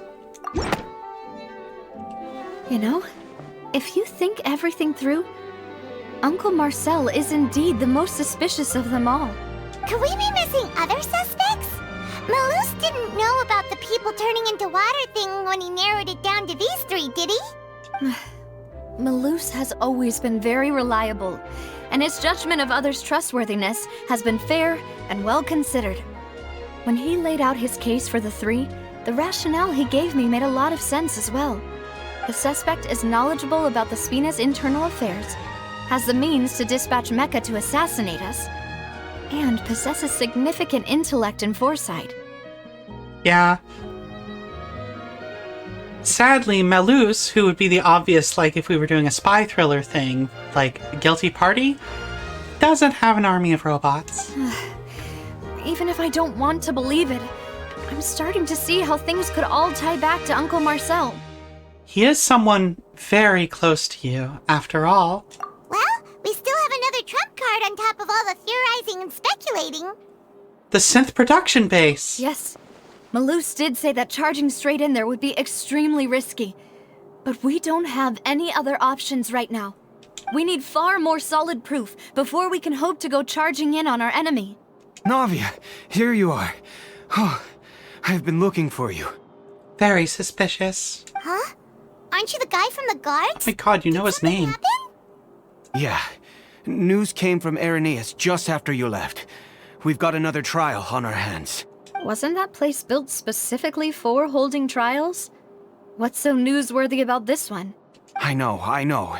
But they said the person they're putting on trial is a Fatui harbinger called Tartaglia. My child? What? Is that someone you know? Yeah. We know him. Maybe even a little too well. We officiated his wedding. That's not true.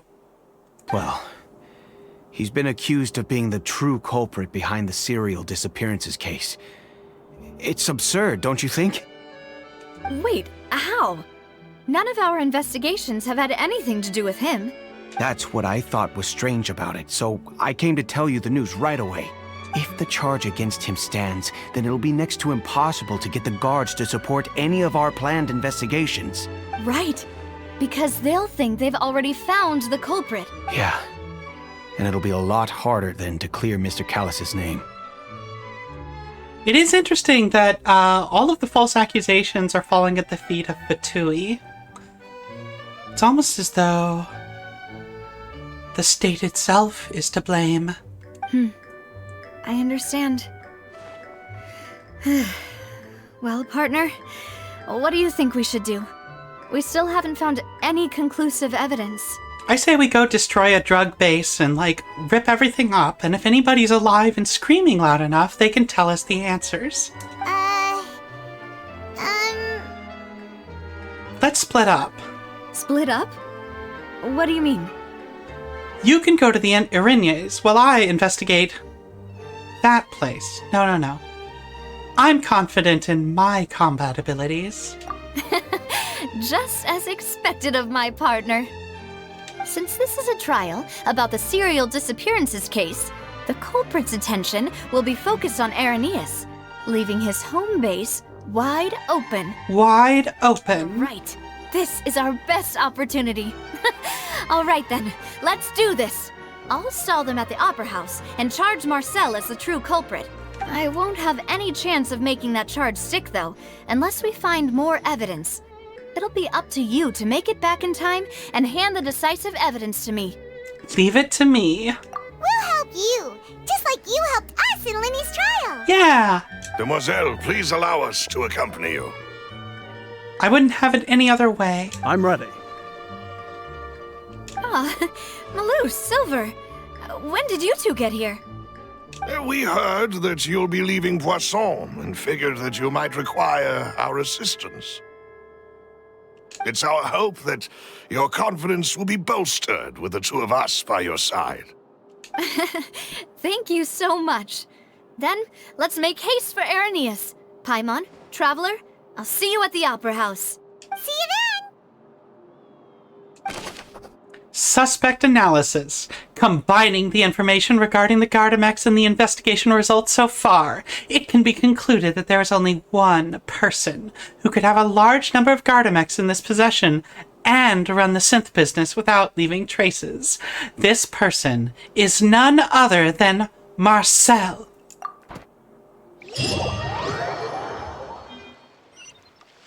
Now that Navia has set out for Irenaeus, we should also get going. The location has already been marked on the map, so let's head over. Okay, just in case, let's get an actual combat party instead of the canonical party. However, I am gonna bring this crew.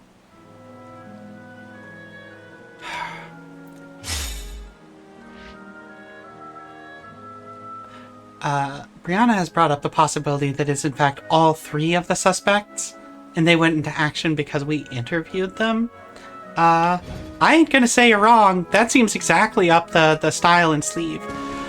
God, I wish I had leveled up. I wish I could level up Lynette enough to at least stand in for being discount Kadehara Kazuha, because I would really like to have her dark energy to fight this place. Because I bet it's gonna fucking matter. According to Malusa's info, the synth production base is underwater.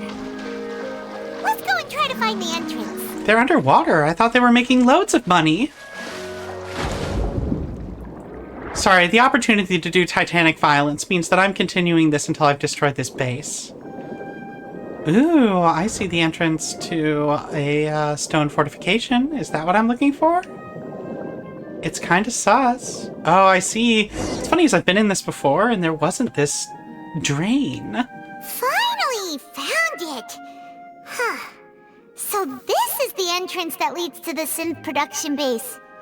It sure doesn't seem out of the ordinary at all. We're underwater! Yes, but I'm sure what we find inside will be extraordinary. Ah, you're right. An important place like this is bound to have a ton of protective measures and mechanisms. Yeah. Navia's probably arguing up a storm right now to stall for us. Meanwhile, inside the Opera Epiclese.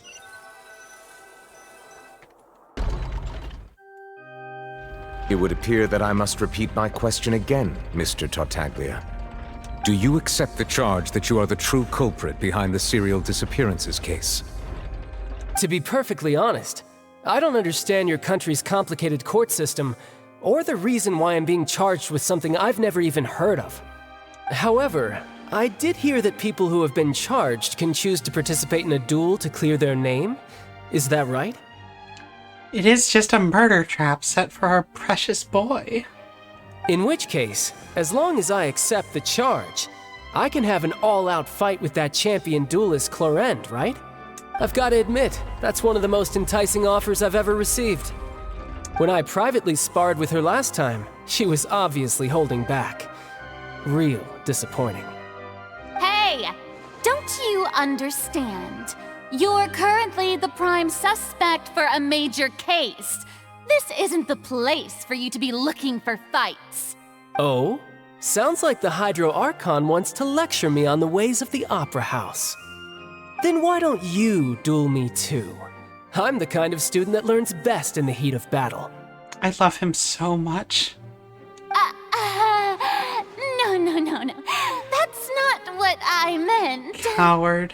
Alas, it would appear that communication with the defendant is going poorly, and we have made very little progress. In that case, let me explain everything from the very beginning again. The goal of this trial is to determine the culprit behind the serial disappearances case. That case had nothing to do with him. You've got the wrong man. Huh? What's going on? Why is she interjecting again? Why are you disappointed? It was the best case and twist ever last time she showed up. I told you it couldn't be one of the Fatui Harbingers. Okay, they do know about that. I was wondering if anybody just didn't know about it. Miss Navia, this is the second time you've interrupted the court proceedings. I only tolerated your behavior last time because you were able to provide the court with a key eyewitness. But that was an exception rather than standard court protocol. I can very well charge you with contempt of court for your interjections. Oh, please. Did you ever think I had any respect for this place's pointless theatrics? We can put that discussion aside for now. I'm not here to argue with you. I'm here to charge the true culprit behind the serial disappearances case. And if my charges prove true, then Tartaglia here will be proven innocent by default, correct? Oh, a young lady has charged in and offered to clear my name. How fascinating. Well, I'd gotten half bored to death by all these rules and procedures anyway, so I'll take you up on that offer. So, Your Honor, is there nothing else for me to do now? You may take a seat for now in the audience, but that doesn't mean the suspicions against you have been lifted. Now then, Miss Navia, who is the person you would like to charge instead? That person is...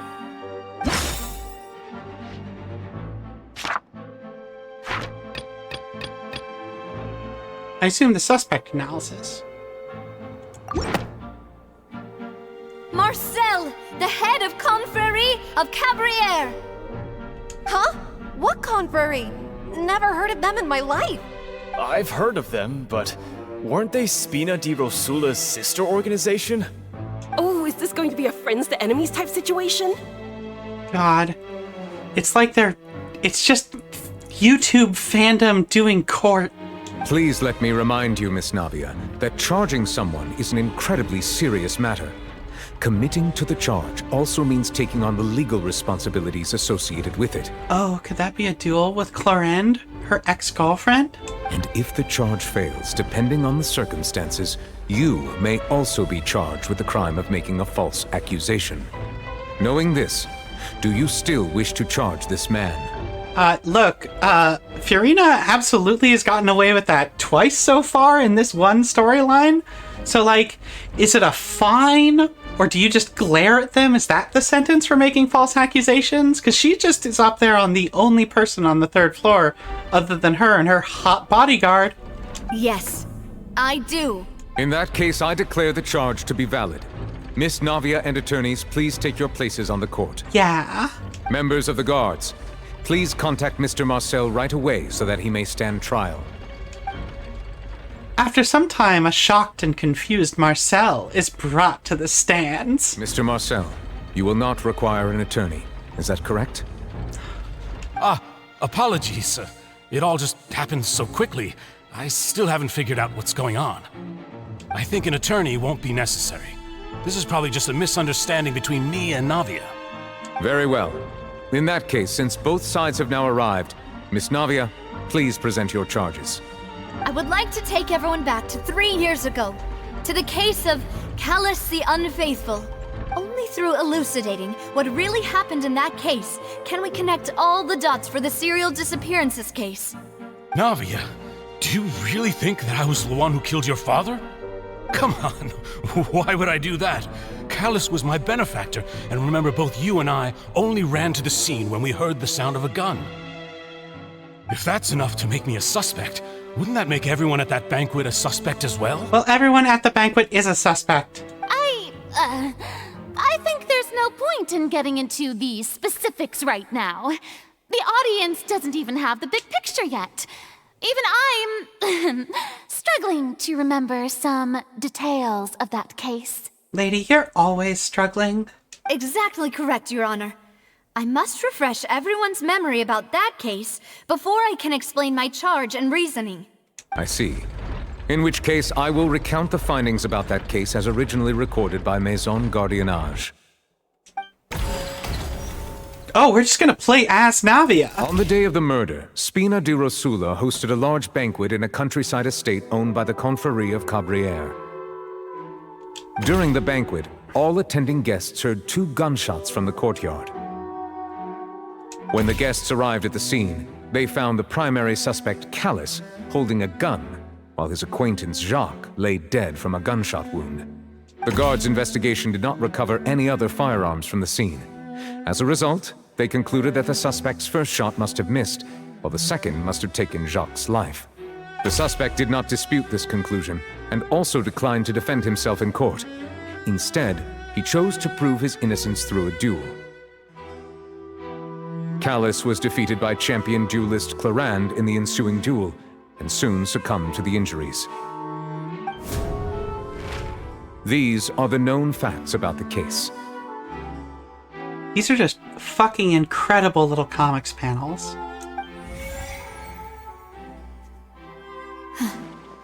The one with the motive to kill was Jacques, not my father.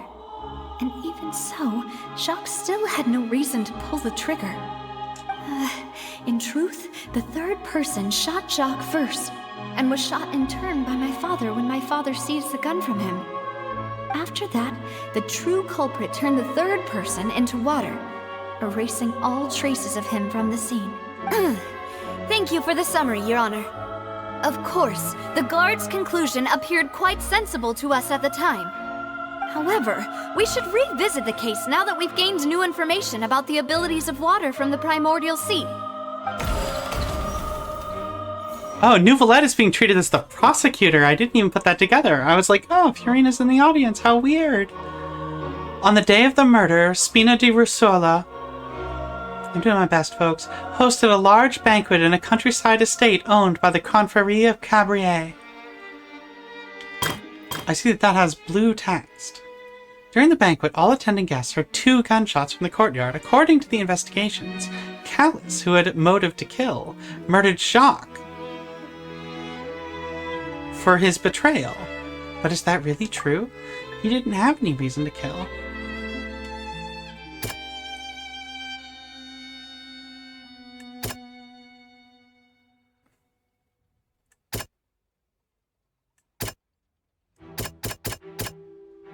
I'm gonna look back at that.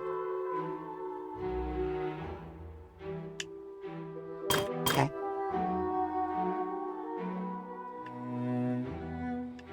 Okay, I'm reading this whole thing. When the guests arrived at the scene, they found the primary suspect, Callus, holding a gun, while his acquaintance, Jacques, lay dead from a gunshot wound. Based on the investigations done, there was no possibility that anyone else could have done the deed and escaped. Callus was thus judged to have been the culprit.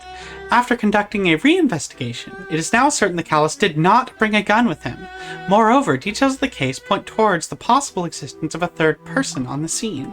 I assume that's going to be, clothing of an unknown person.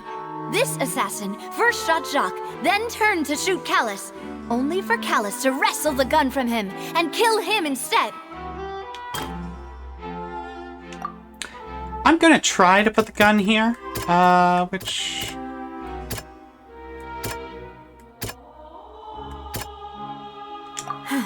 Thought I'd try. Something's not right.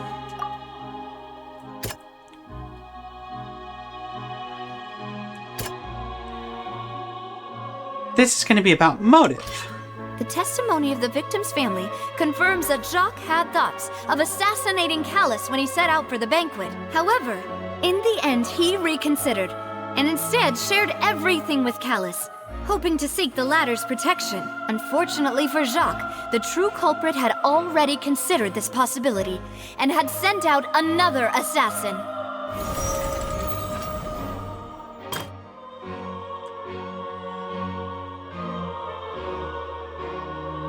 Hey, what's this?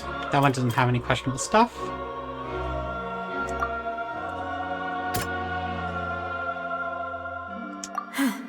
Okay, I was a little confused by,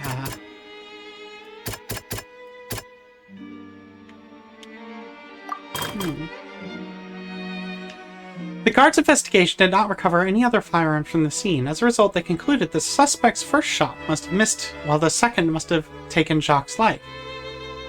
This deduction is based on the circumstance that there was no third person on the scene, but it turns out that there is a method that can clearly cover up the killer's tracks. Well, that's this. A pile of clothing was found at the scene. The guards once believed they were used by Jacques as a costume to disguise himself. But now, it is clear that the clothes were proof that there was a third person at the scene, and that they were turned into water after committing the murder. Since it was raining that day, the culprit was confident that they could use the rain to wash away all traces of their dissolved accomplice. Realizing this, the true culprit caused the hired assassin to dissolve into water, leading everyone to believe Callus was responsible for Jacques' murder. This is the true version of events. It is wild to me that it is the same 3 pictures that get swapped in every time we've done this minigame, and it's kind of strange to me.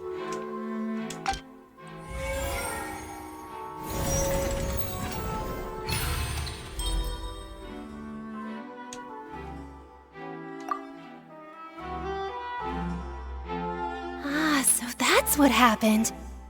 Wait, you're telling me something as dangerous as water from the primordial sea has been used for all these years? Well, we've known that because we know that's how the disappearances happen. What a great theory. It also explains Callus's and Jacques' respective motives. I guess they didn't shoot each other after all.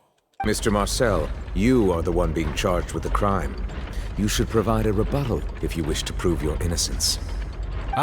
But I think I agree with everything Navia just said. In fact, there was nothing in her speech that directly implicated me. Then, may I ask some questions? In my opinion, we primarily need to determine 2 things. 1, do you have the evidence to back up your claims? I'm afraid not. At least not at this very moment. Boo! If you don't have any evidence, you should just go home! I may not have the evidence with me, but I know where I could go to collect it. If we look up the deserted clothes against a record of people who went missing around the same time, we should be able to find a match. Considering the serial disappearances case, the guards probably kept careful records of all missing persons from around that time, regardless of age or gender. That makes sense to me.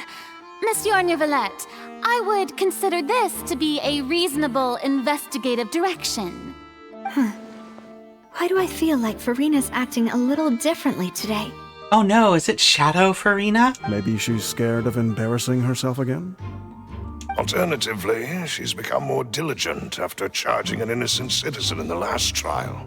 My second question has to do with the ensuing duel. If the truth is indeed as you described, then why didn't Mr. Callis explain himself in court? If he had testified that a person had been dissolved, he could have at least mounted a defense. I've thought about this too, and the answer is actually pretty simple.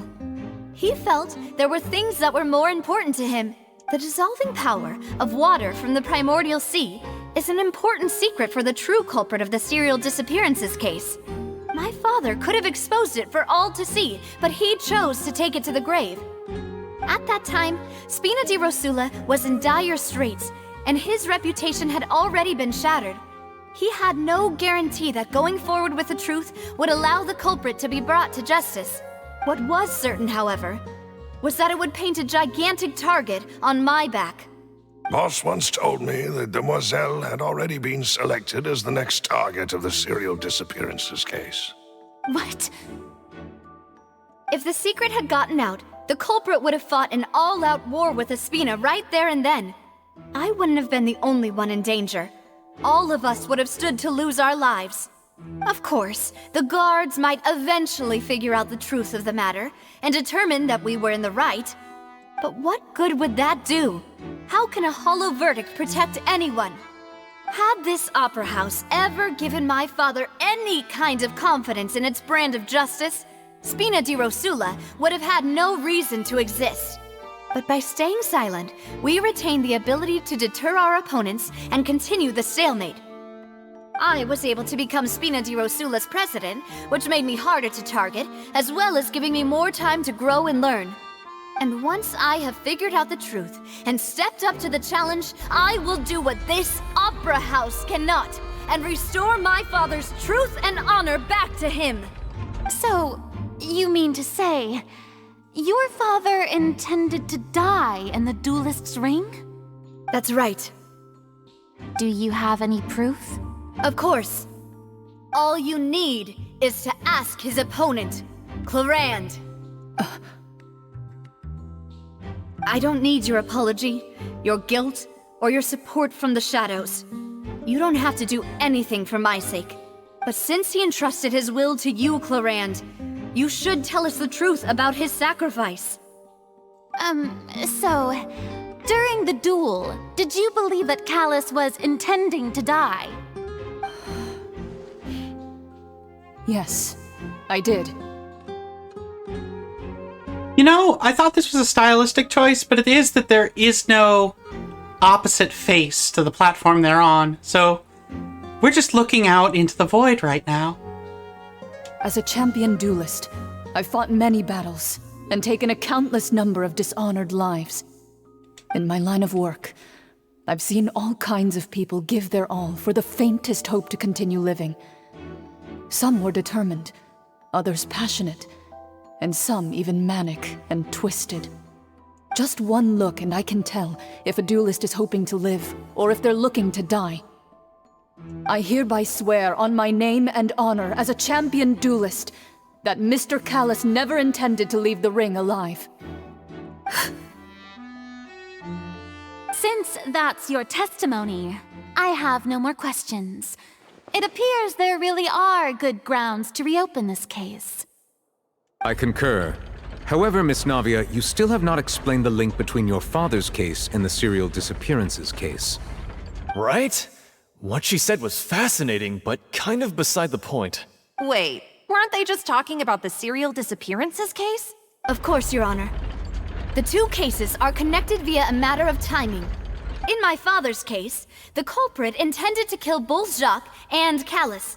As a result, they planned to act after hearing 2 gunshots. And at the end of Linny's trial, the culprit also only dissolved the victim in front of everyone because they realized they were at risk of being identified. The culprit could only time their actions so precisely if they were already at the scene. Coincidentally, Marcel attended both the banquet and the trial. So that's why you suspected me. Even after hearing your reasoning, I still can't help but find it a little preposterous. I'm used to it, though. You've always been an impulsive and sentimental child, Navia. It's one of your most endearing traits. No need to appeal to pathos. I won't try to refute your points one by one, but even if everything you just said was true, can you prove that I was the only person present at both events? On top of that, does a person have to be physically present to control the timing? Can't someone remotely monitor the place? Not what you can say to that. I know that even with that, you might still think you can reduce the list of suspects with some further investigations, until I'm the only one left on the list. Alas, who won't feel at least a little hurt by an accusation of murder from a girl you see as your own daughter? But if I were to dismiss this completely, you'd also think I'm not being considerate of your feelings. Ah well, let Uncle Marcel teach you another lesson. Do you know what the biggest flaw in your reasoning is? I suppose you're gonna tell me anyways. It's timing again. I'm a businessman by trade. From that standpoint, there's no reason for me to kidnap young women.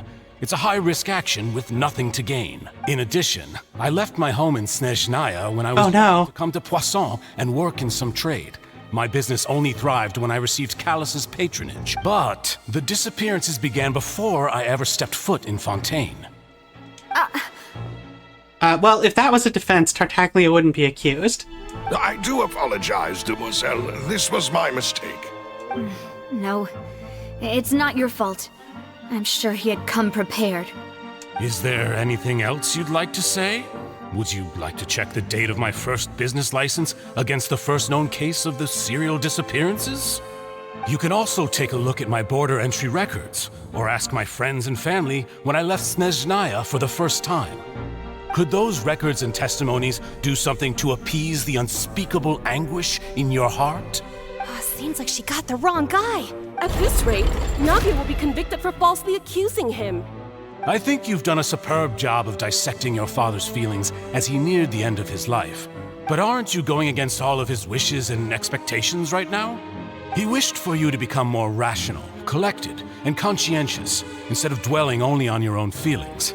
Once you've learned to be more considerate of others' feelings, and to stop rushing headlong into things, you'd have met most of his expectations. This isn't just about me, and it never has been. The biggest difference between me and the rest of the victims is that I still have the ability to search for the truth, while that same agency has long been taken from them. The people whose families were destroyed by synth abuse, the people who lost their loved ones to the serial disappearances, and the people who suffered tragic ends due to their sense of justice. Many people's images are flashing before my eyes. I'm sure some are coming to those of you in the audience as well. And whose image do you see, Marcel? Is it a man named Vacher? Oh, so you do know that name. I'm merely surprised you'd suddenly say the name of someone I've never even heard of. I was waiting for you to say that. A little while earlier, at the entrance to the synth production base. Oh. It's not an instance per se. Oh. Okay, it is. Okay. Oh. Fascinating. Oh. Hold on. Never mind. Oh, this place fucking sucks. Like, it's all tilted and stuff. I have questions. Oh. Aha! That's what I was wondering about. I was like, I never did party setup. Wish your sister was powered up. Hey, motherfuckers! Let's get it on! Clouds high. The birds call into the wind. Punch!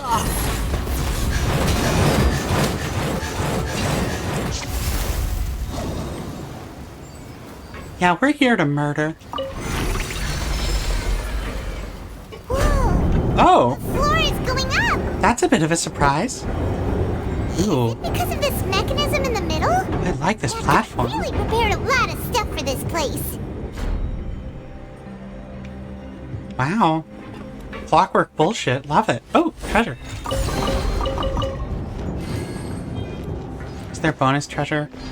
They normally don't put it too far off the beaten path because you can't come back to these things. Oh. Fishy fish.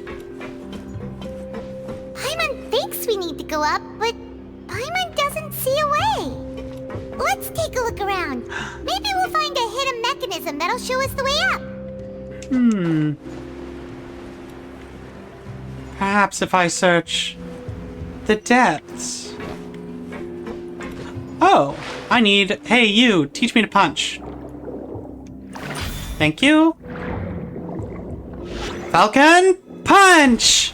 That was sort of a backhand slap. I like the sass. Good job. Ooh.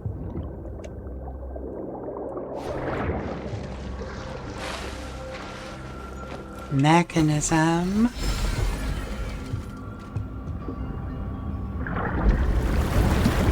Oh, are we just gonna flood the chamber? Ooh, I like that. Ooh, and it's Stargate now. The water level is rising. Now we can swim to the top. Can I do it? But this is still a ways Nope. away from where we need to go. Let me see if I can... It'd be very strange if it's literally only a thing that Lenny can do.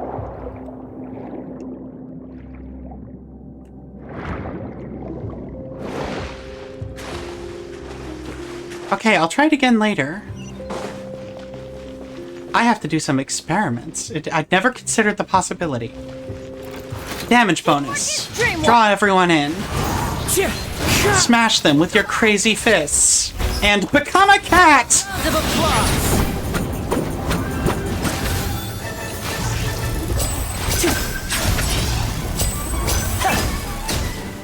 Oh, shit, fuck. As one with wind and cloud. Let's light it up! Buckle up! Ha! I did not expect a second wave of guys, and sorry for the sudden cursing. It's just in my character.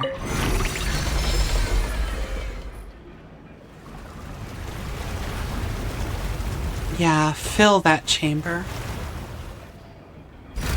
I don't know why I said it that way. Nothing could possibly make any sense. Now the path is clear. Let's go.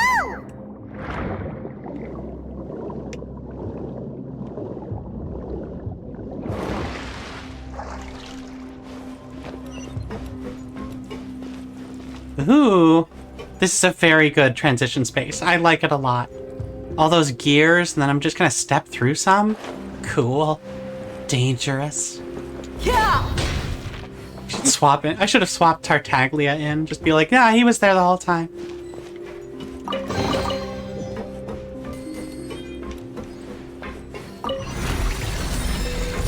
God, they got some good doors in this place. Guard Max. Hello, Guard Max. I brought Dia.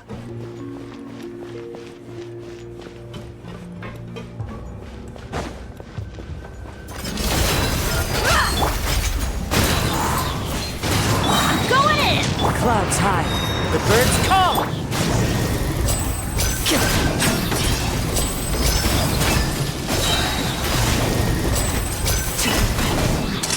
Here comes the finale.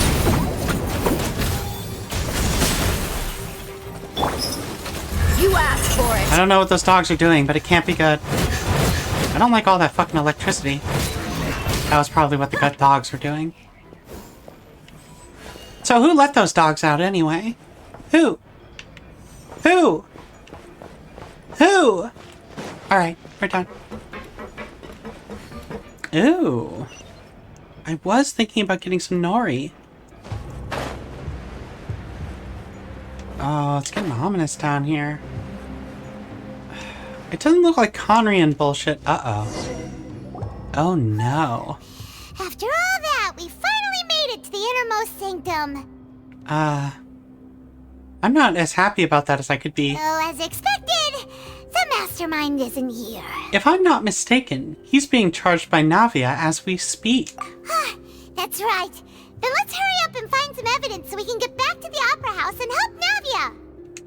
Oh, well, we do the little evidence minigame now? Yeah!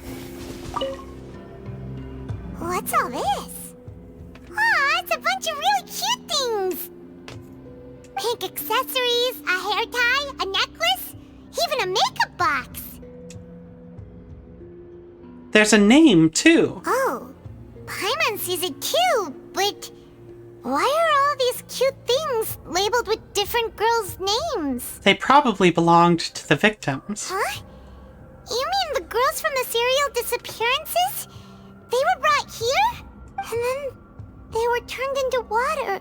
I mean, actually, it'd be much easier to turn them into water and then just take a thing as a trophy. And all the boxes of things. These names. That means... Oh, this is terrible. Yeah, Paimon. You discovered objects within the containers labeled with the names of those who owned them within the depths of the HQ.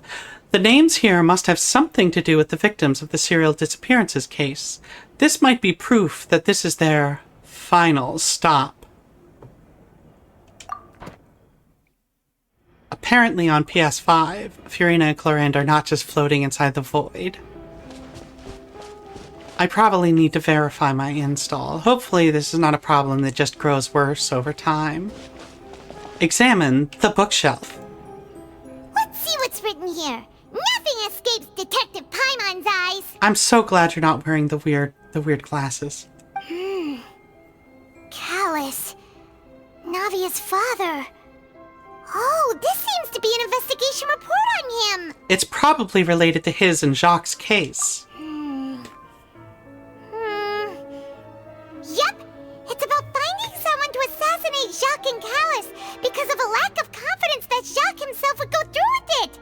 This should prove the existence of the third person, right? Is there anything else? We still have not determined the exact content of the key information Callus has passed on to certain members of his organization. The old dog's a real menace to deal with. Even if he abides by the promise he's made to us, he will still have the upper hand. He can act whenever he wants to make our lives miserable. The only option left is to remove him from the picture entirely. I concur. Let's send someone to kill him. He won't declare war as long as we don't touch Navia. Oh, seems like we've got a bunch of correspondence between the higher-ups. They planned this well in advance. They're all just so evil. I mean, it is like a murder cult of drug dealers. Clues concerning the Callus case that were found inside the bookshelf. The mastermind did not believe that Jacques would do the deed, and thus sent a third party to ensure Callus's death. The content that followed also defined the culprit's motive to some extent.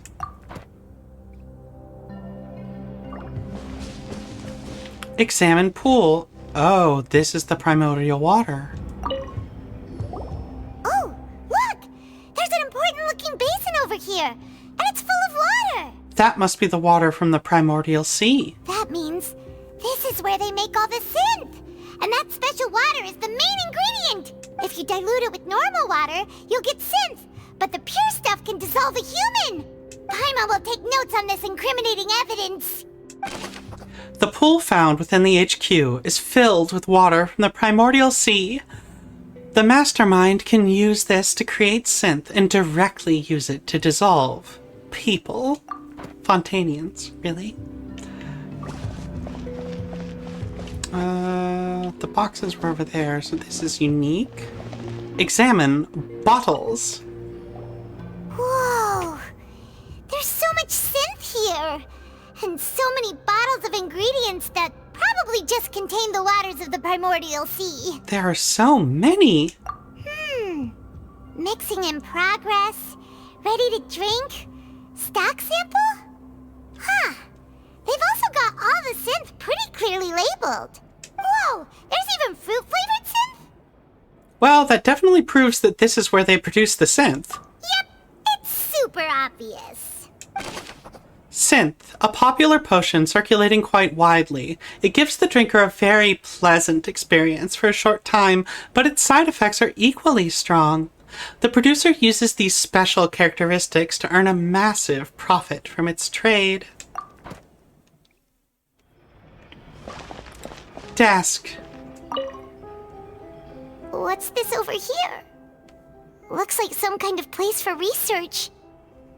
Weird that they've just left the fire going. Experiment number 16 aims to verify Jacob Ingold's research conclusions on the primordial sea and use his theory as a foundation to achieve a breakthrough. The experiment was a failure. No individual managed to resurface from the water from the primordial sea. Female specimens 22, 23, and 24 were dissolved. Oh, baby. Calm down, Paimon. Sorry, Traveler. Paimon will try her best. It's just that Paimon's never read something so scary before. How can someone write something that terrible in such a matter-of-fact tone? You read the rest. Paimon's too scared to keep going. The goal of the researcher was to save his lover, a woman named Vigner, who was dissolved. So that's why he did all of these experiments. But did he really think he'd be able to find a way just by dissolving people over and over? That's just insane! There's another name here. Vacher. Huh? Isn't that the name you heard by the fountain? Paimon thought he was an eyewitness in the serial disappearances case. No, he's the researcher. He goes by Marcel. You mean Vacher is the one who did all of these... experiments? Yes, he signed off a bunch of the experiment reports. The voice I heard from the fountain was probably Vigner. So that's it! Vacher was no victim, but personally took his lover and... No, that's not it either! If that's the case, why would he want people to resurface from the water? There must be more to this than meets the eye. In any case, Paimon will write it all down. Vacher's experimental records. Experiment number 16 aims to verify Jacob Ingold's. We already heard all of that. We've heard all of that. We've looked at almost everything here, and it seems like our theories were spot on. But... Who really is this Vacher? Yeah, we haven't found anything that reveals his true identity. No wonder even Neuvillette wasn't able to find anything. Whoever it is probably destroyed everything to do with that name a long time ago. That way, even if we bring all this back to the opera, we won't be able to identify the true culprit. Clever, but not clever enough. Let's look again. Sure thing. Paimon won't admit defeat to this guy either.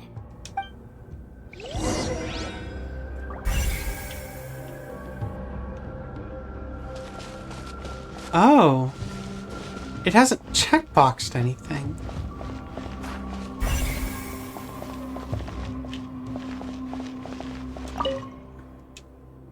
According to the records, Vacher didn't care how many victims he had to dissolve in his quest to bring his lover back to life.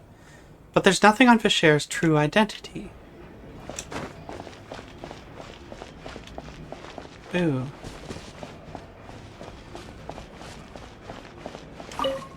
A pool of water from the primordial sea. Countless sins were born of it.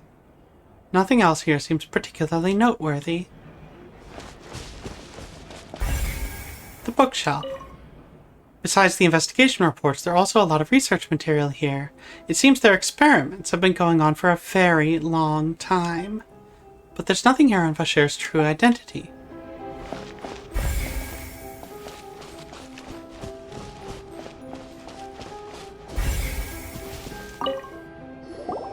You take that side and Paimon will take this side. Check everything carefully. We'll find find something for sure. After some time. Ugh. Nothing at all. And Paimon can't even find snacks either. You have no idea how much food I'm carrying. Paimon? I found it. Whoa, really? Let Paimon see. Venier. Isn't that Vache's lover's name? Then you found her diary. Let's see. Aw. It's just a normal diary chronicling their love story.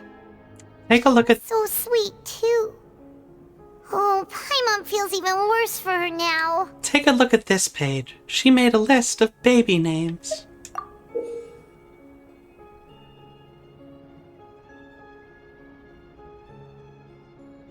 So many! A whole page's worth! But they're all crossed out. Was she unhappy with all of them? The final name she decided on was... Marcel. Wait, but Marcel's pretty old. Has this case been going on for so long that he's Vache and Venier's grown son? I figured it out. Let's go, Paimon. Hey! Paimon still hasn't figured it out yet. Venier's notebook, a notebook belonging to a lady named Vignier. She records many stories of her time with her lover Vacher on one of these pages. She prepared many names for their future child, and the name she settled on in the end was Marcel. After obtaining the final key piece of evidence, you race back to the opera Epiclese. And whose image do you see, Marcel? Is it a man named Vache? Oh, so you do know that name. I'm merely surprised you'd suddenly say the name of someone I've never even heard of. I was waiting for you to say that. Navia! We're back! As expected of my partner. I just knew you'd return in the nick of time. Just how often do you intend to flout the rules of this court? Well, anything I can do to disrespect this court, I'm gonna do. It's all right, Monsieur Nervalette. Given their confidence, I expect they've found the crucial evidence. I see that your throne is rendering now. You say you've never heard of Vacher.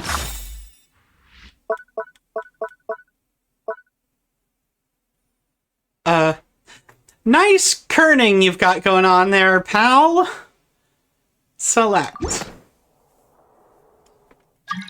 But the truth of it, Marcel, is that you've always been Vache. Huh? We've investigated your lair and we already know everything. After your lover, Venier, was dissolved, you kept abducting young women to experiment on the hopes of bringing her back to you. You even created Marcel as a new identity and destroyed all records of your past as Vache. So that's it. Even the villains in opera performances rarely go that far. And with that, Marcel's motive has now been established. This information regarding your past also dismantles your prior timing defense. Well, Marcel, do you know where you went wrong? Probably murdering your dad, but also maybe dissolving 23 or more girls. You fixated your gaze on the lover that passed away, instead of paying attention to the living people around you. So, you never noticed how we changed, or how we grew as individuals. You also never understood Boss's real expectations for his daughter. Or our determination to see things through.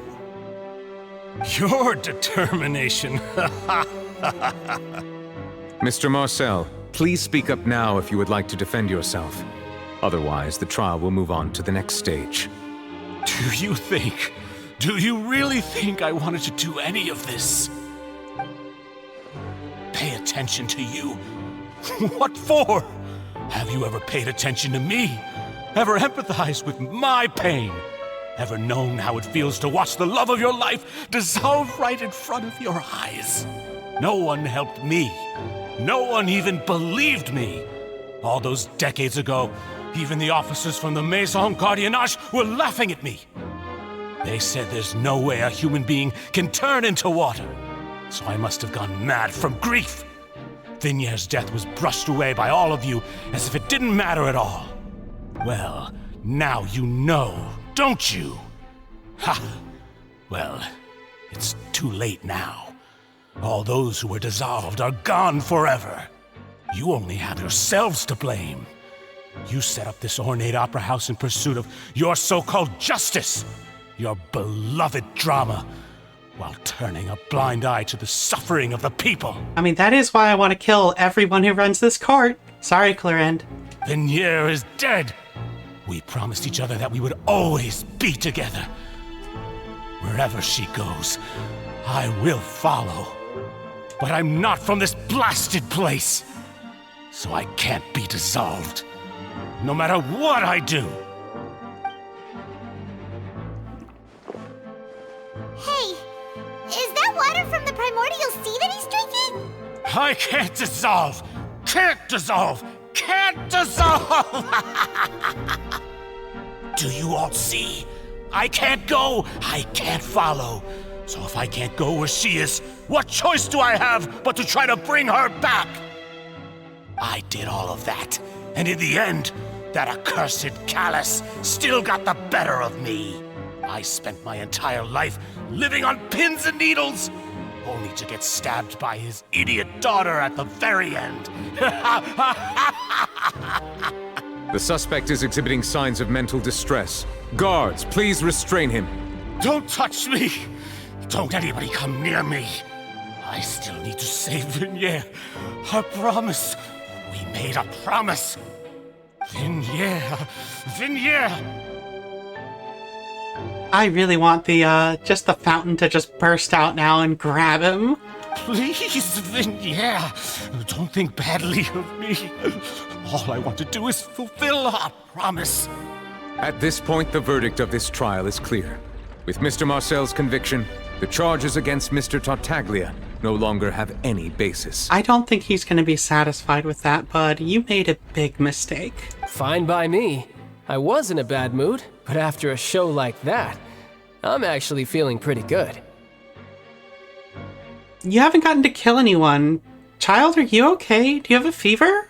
Traveler, please submit all the evidence you have collected to the guards, so that I might review and summarize the truth behind the serial disappearances case. Nouvelette proceeds to review and compile all of the evidence and records. Marcel was originally named Vacher and worked as an adventurer with his partner and lover Vignere.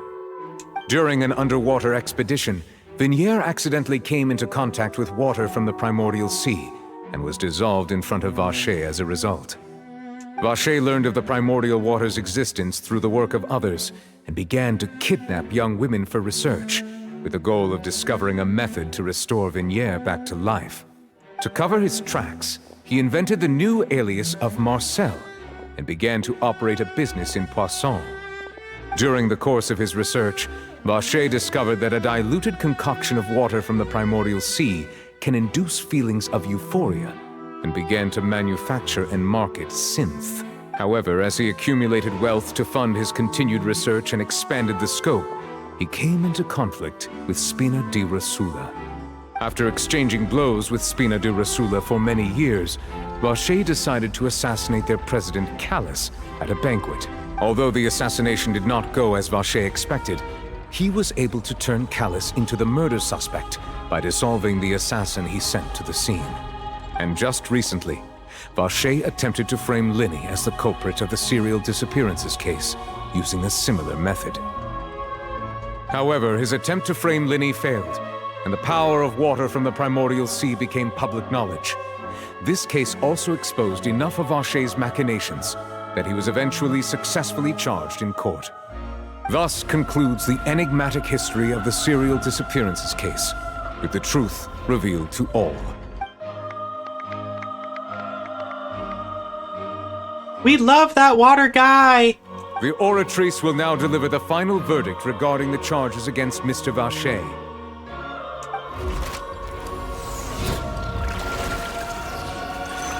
Oh no, it just got a common card back.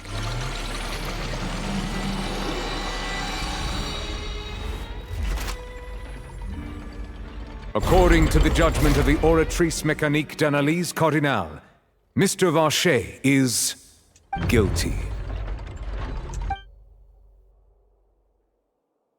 Guards! Take Vacher away. I thought he was going to throw the water on the guards. With that, the serial disappearances case is over now. We really just witnessed history. Who would have thought the true culprit would be such a polite and well-spoken guy? Yippee! We helped Navia bring the bad guy to justice! He's hurt so many innocent people and now he's finally getting what he deserves! Huh? Are you okay? Navia?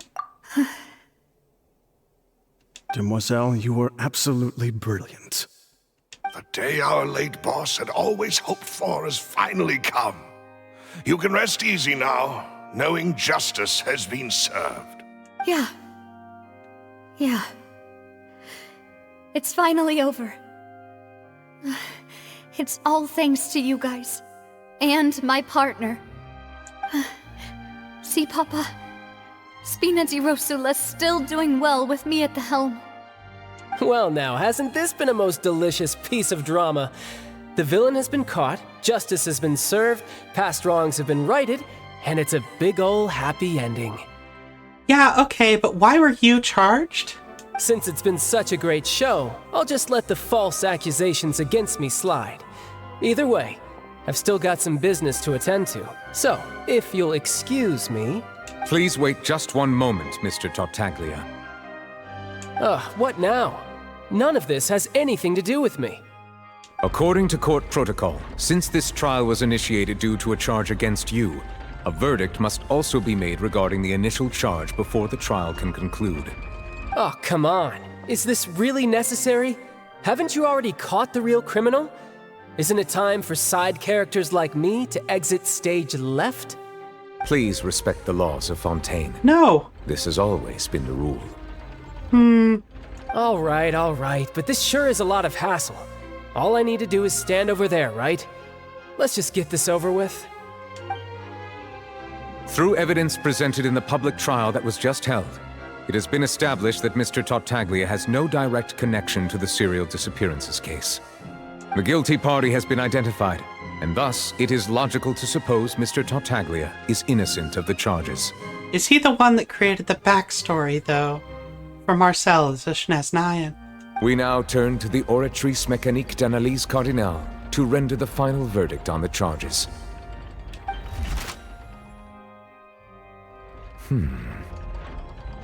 Oh? According to the judgment of the Oratrice Mécanique d'Analyse Cardinale, Mr. Tartaglia is guilty.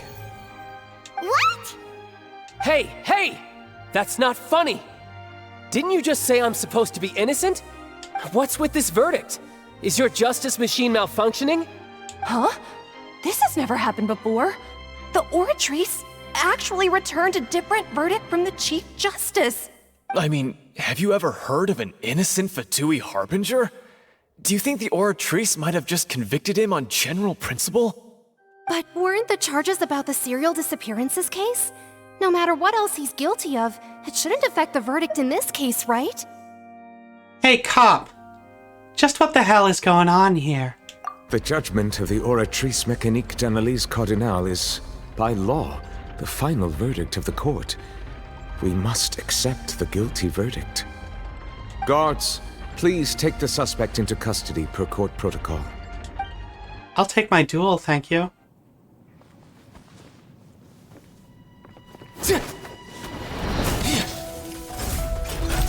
So this is how justice is done in Fontaine. What a joke. You've got your rules. Well, I've got mine too!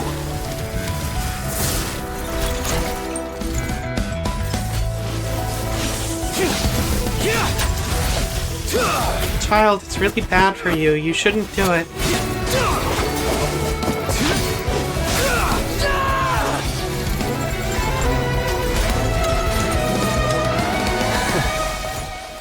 Traveler, join him.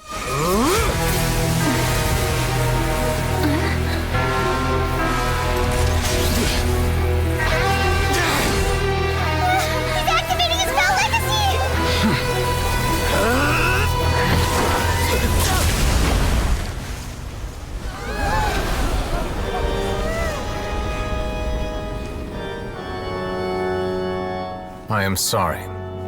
If you have been wronged, we will find the truth. But the rules of the court must be upheld.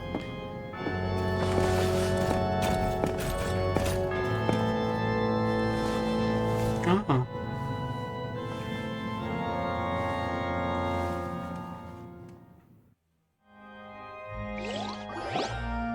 Hey, Monsieur Novelette, what's going on? Shouldn't they have been cleared already? The story caught steam, so I kept playing. Apologies.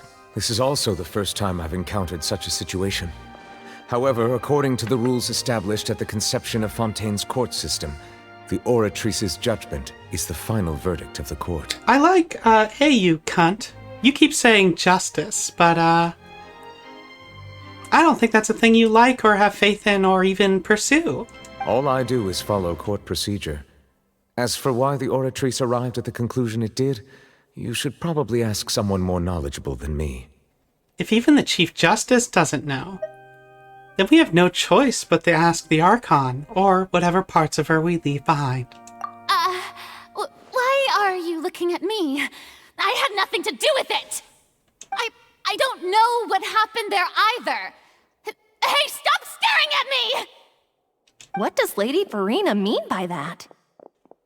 She says she has no idea either, but that's impossible. Didn't she create the Oratrice herself? No. Yeah, so are the verdicts reliable or not? Can results like this really be called justice? My dearest citizens, did you really think we'd allow an incorrect verdict to be handed out in this court? Did you really believe that the judgment could be mistaken or be the result of some sort of random mishap? Don't tell me you thought even I had been blindsided by the Oratrice's result. But the way she looked just now, it was pretty obvious she had no idea what was going on. However, given the state of things, I shall give you an explanation. Everything that just took place, including my supposed shock and bafflement, was a part of an elaborate performance, with every action meant to stir up drama and excitement. Oh, I can't wait to see the new thumbnail for your next video. And, of course, for every performance there is a script. Everything has unfolded exactly as I expected from the very beginning. As the embodiment of the very concept of justice, the Oratrice shall never render an arbitrary judgment!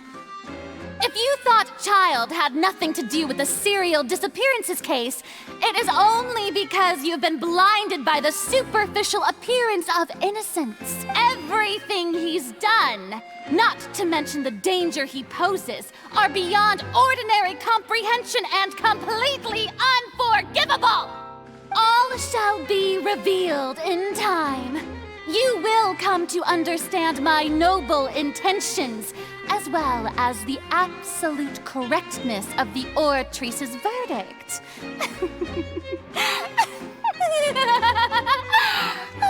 Oh no, she became a Dark Souls villain. Now, having said that, although I hate to leave things hanging in suspense, it is now time for this performance to end. As the lead actress, I shall be the first to take my leave. Toodaloo! Don't let the door hit you on the way out. So she chose to make her escape after all, did she? So you're saying we shouldn't put much stock into what she just said? She probably just put on that performance to save face. As for the truth, it's unlikely that she actually has any idea. Way to pull the rug out from under her. However, please be assured that I will continue to investigate this case in a personal capacity. Just as I promised, if the judgment has been incorrect, we will do our utmost to clear his name. All right. Even though we feel pretty badly for him, we'll take your word for it for now. After all, he's done plenty of bad stuff, so he should have known he'd go to prison someday, right?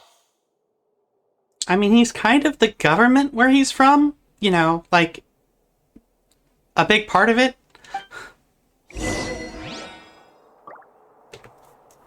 Hey, Nouvelette.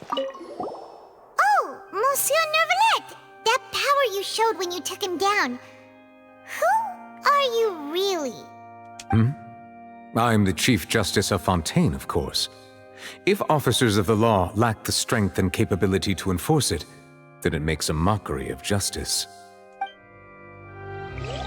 Those keeping track, if you haven't noticed, this man does not have a vision, but he does have the little tendrils that an Oceanid might have. It says that I should leave the Opera House, and I will do so, because I bet that will end this chapter. But I'm gonna free my boy Tartaglia. If I gotta kill every cop in this city, which will be a serious sacrifice for me and way out of character.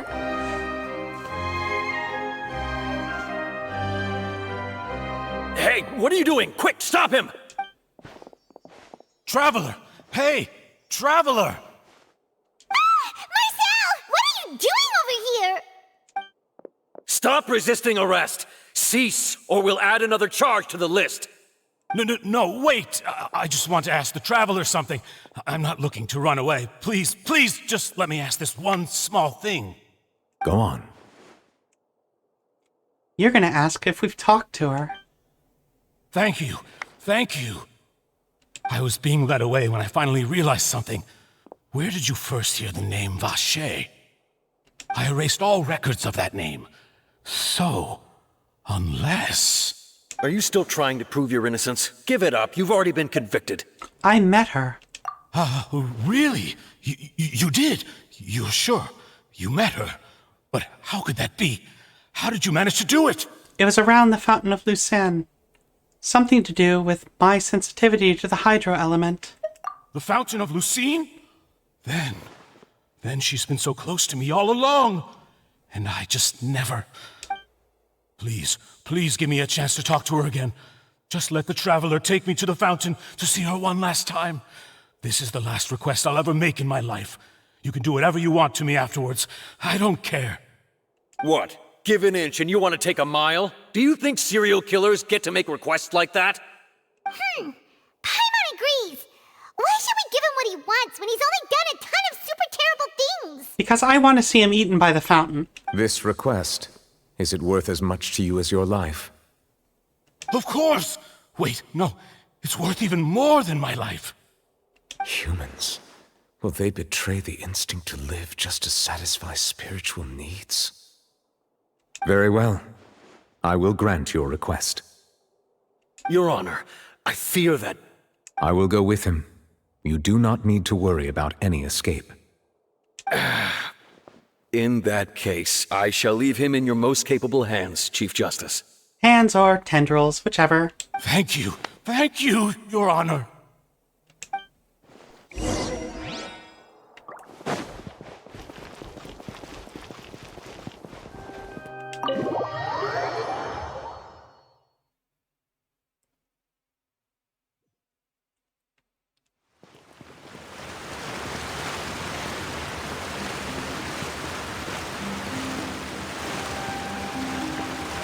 You know, it's also dramatic, and then along comes Blathine, being just the cutest fucking thing in the world.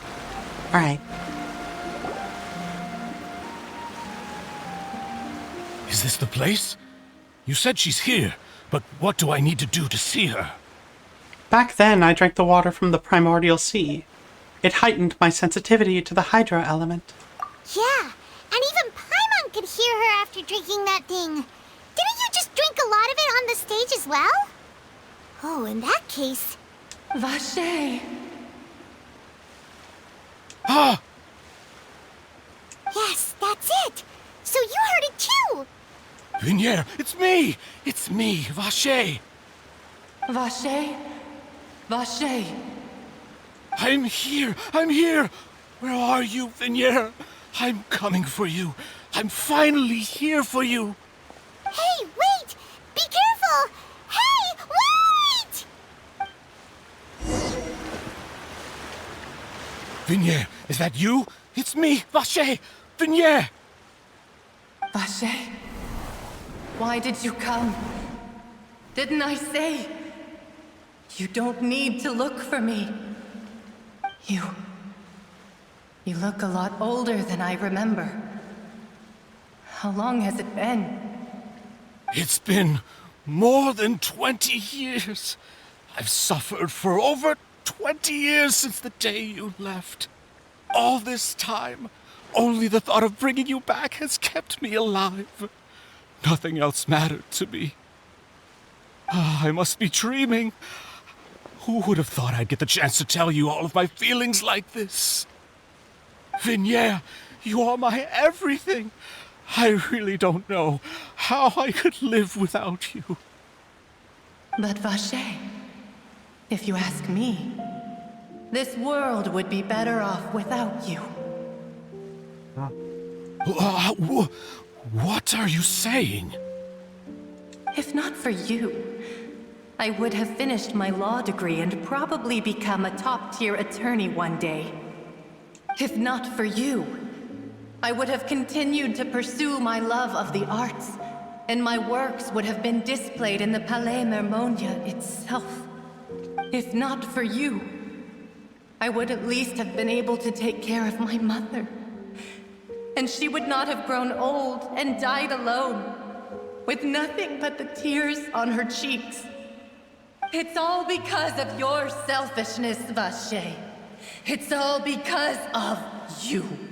You... Wait, you are not Vignier. Who are you? You're right. I am not Vignier. I am the sacrifices. Every woman who died by your hand, as our bodies dissolved, our consciousnesses flowed back to the primordial sea.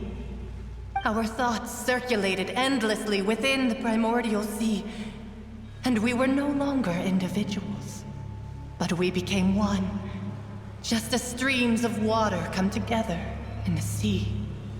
I'm Cressy. I'm Lemonie. I'm Azine. The only one I am not is Vignier. Why? But then, where is Vignier? She doesn't want to see you anymore. Every tendril of her consciousness is avoiding you. This is what you get for your selfishness. Your selfishness robbed us of our lives and our futures.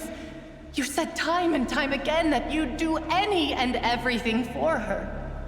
But did you ever consider whether she'd want to see you do the things that you did?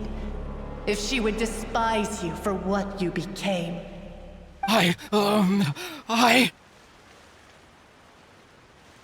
You are a liar, a heartless murderer, and a cowardly narcissist. The only thing you are not is Vignier's beloved. From the moment your first victim died and her consciousness merged with Vignier's, she has had nothing but pure hatred for you.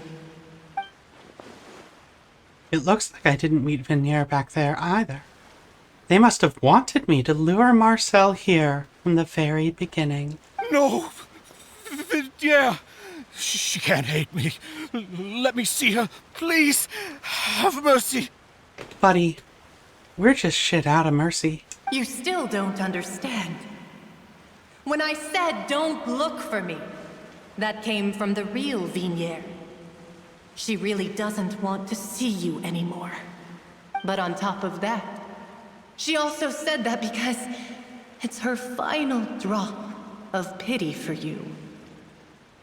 She said that because she knew that if you did come here, we will show no mercy to you.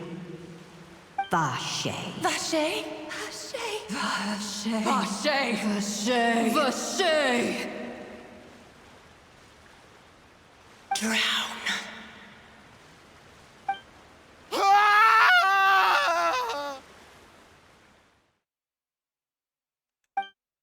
Later, the guards find that the culprit of the serial disappearances of young women case Marcel appeared to have lost his soul. Several days later.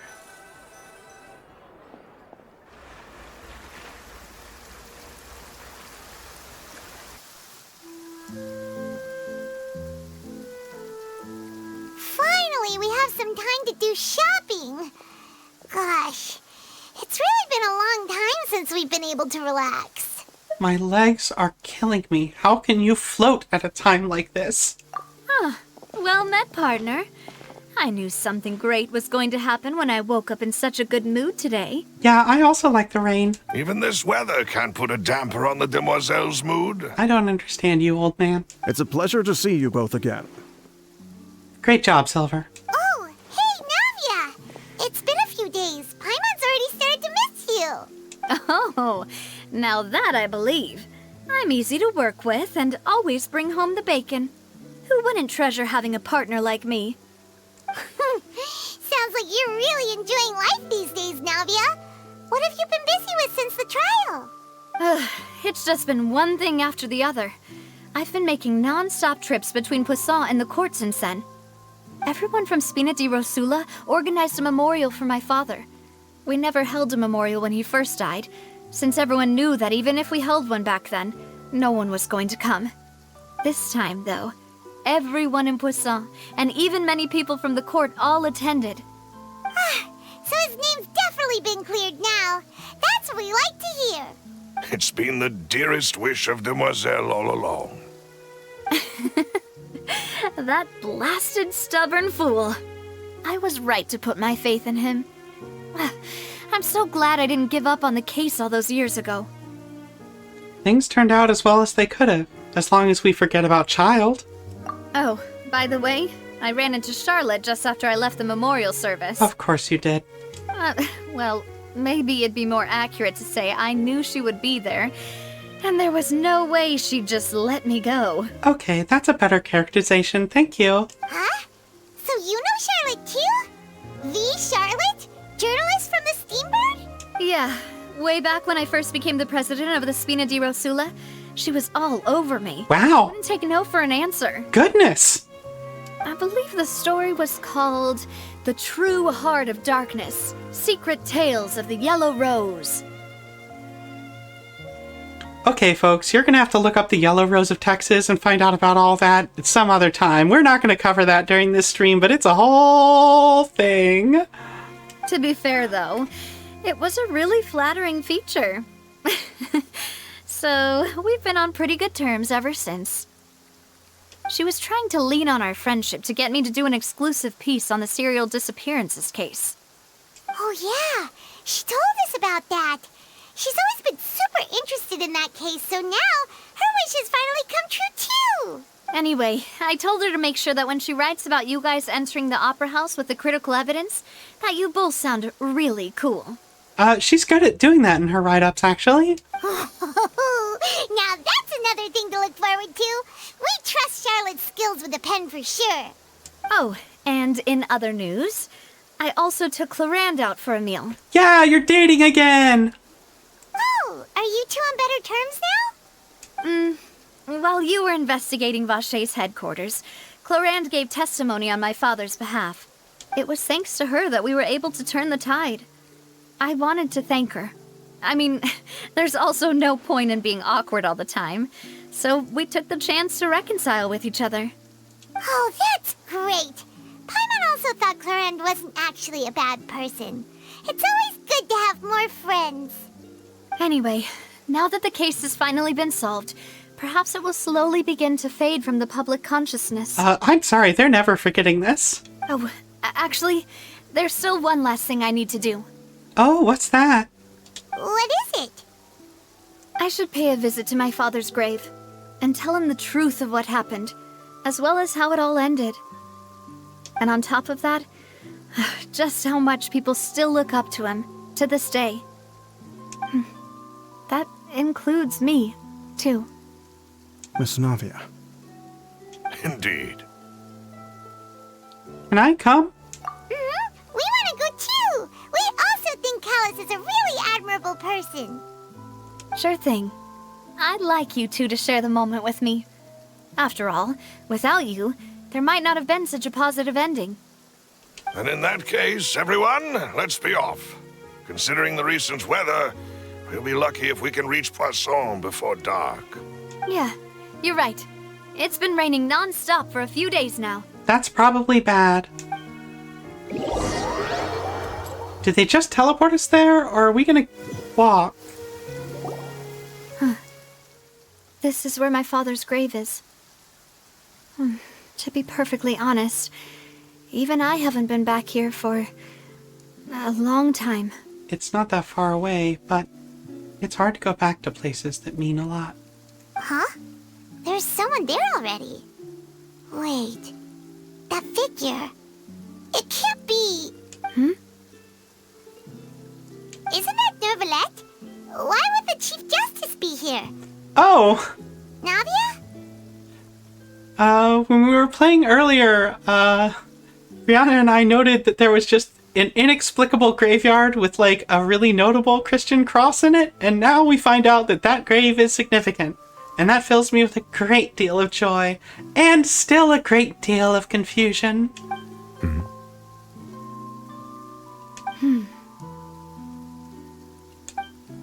My apologies.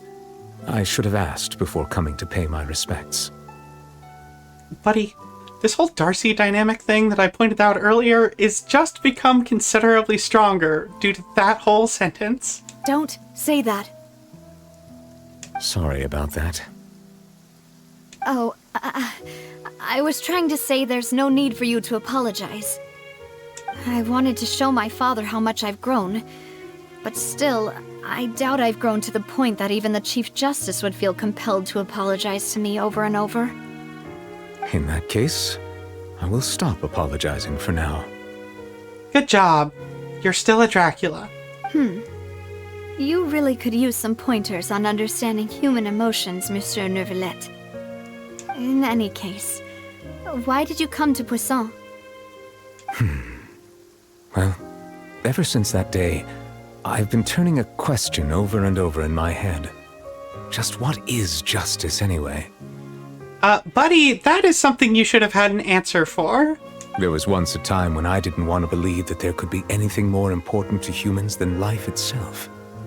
Oh, rather than that, it's probably more truthful to say I didn't believe humans were capable of resisting the most basic instinct of living things. That they could rebel against their own nature, or consider certain things to be more important than their own lives. Which is also why I didn't stop your father from beginning that fateful duel. I believed that a truly innocent man would never throw away his life like that. That there was nothing, should have been nothing more important than one's own continued survival. But Mr. Callis proved me utterly and decisively wrong.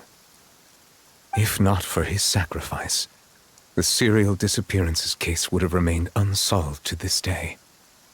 Mr. Callis made the choice he did for his daughter, for his associates, and for many people completely unrelated to him.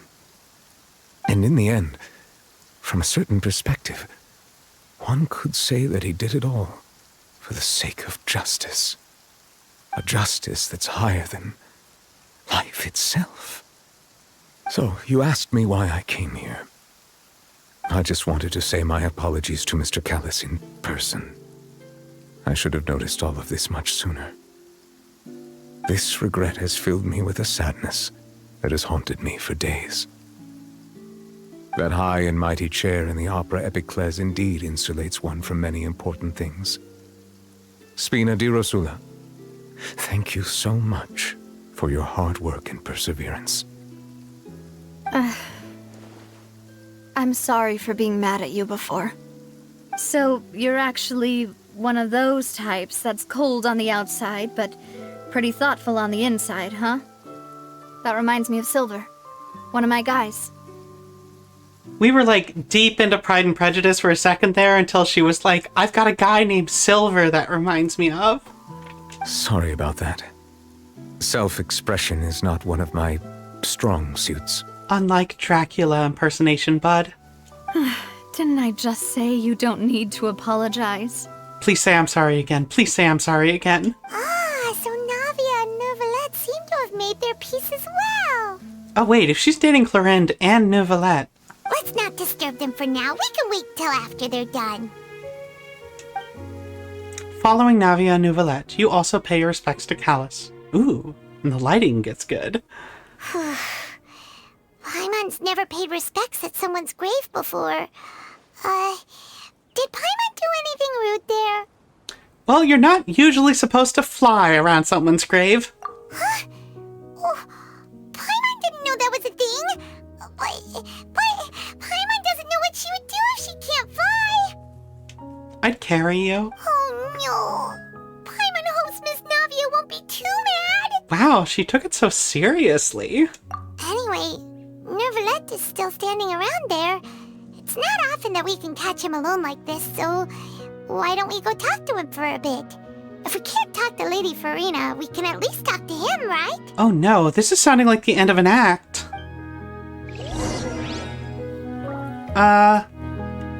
Nouvellette, this sounds like the end of an act.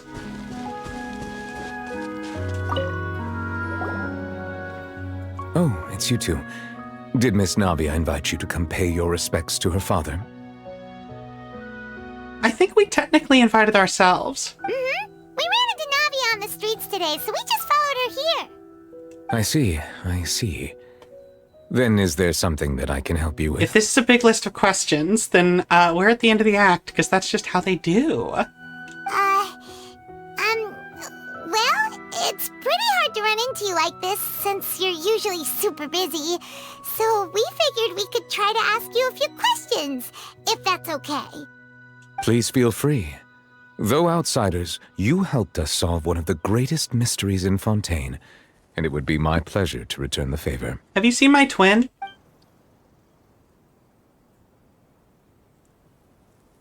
I don't care about the two things, but about the water from the primordial sea. So, at court, the bad guys referred to that special water as water from the primordial sea, but what is it really? Truthfully, that name is already quite accurate. I can only surmise that Vacher and his ilk only learned of its nature and existence after extensive research. There used to be a special sea on the surface of this planet. The nature of its seawater was rather different from that of the sea we know today. Most of Tevat's life forms were first born in that special sea. You could say it nurtured much of the life on this planet. Huh. So it really was where everything began. It makes sense to call it primordial then. But today, the primordial sea no longer exists on the planet's surface. What Vacher discovered must have been some kind of special case, or a remnant from a truly ancient age. Huh. So that's how it is. Oh, you really know everything, Monsieur Neuvillette. But if that's the case, then why would people, at least people from Fontaine, dissolve in that kind of water? Indeed. Why would the primordial sea, which was known to engender and nurture life, suddenly reverse itself and devour life instead? To be frank, that also doesn't match my understanding of this world and its laws. There must still be some unknown secrets around the people of this land. You sure do talk as though there are several worlds, bud. Is there anything else you'd like to ask me about? What about the prophecy? That the sea levels will rise and everyone will be dissolved in water, leaving Farina crying alone on her throne, but the sins of the people will be finally washed away for good. Wow, you said the whole thing in one breath. Congrats, buddy. Great breath control. Does that appropriately summarize the version you've heard? Yeah. That's right. It was Linny that told us back then. And that about covers all the main points. Yes, up to the present, I think we reached a point where we have no choice but to confront this prophecy directly. Rumors have it that this prophecy is rooted in the last words the former Hydro Archon left to the world before she passed away. Please tell me how many years it's been since that happened. A prophecy? Of the former Hydro Archon? Wow. This is the first time that we've ever heard of it. 2 parts of the prophecy have already proven correct.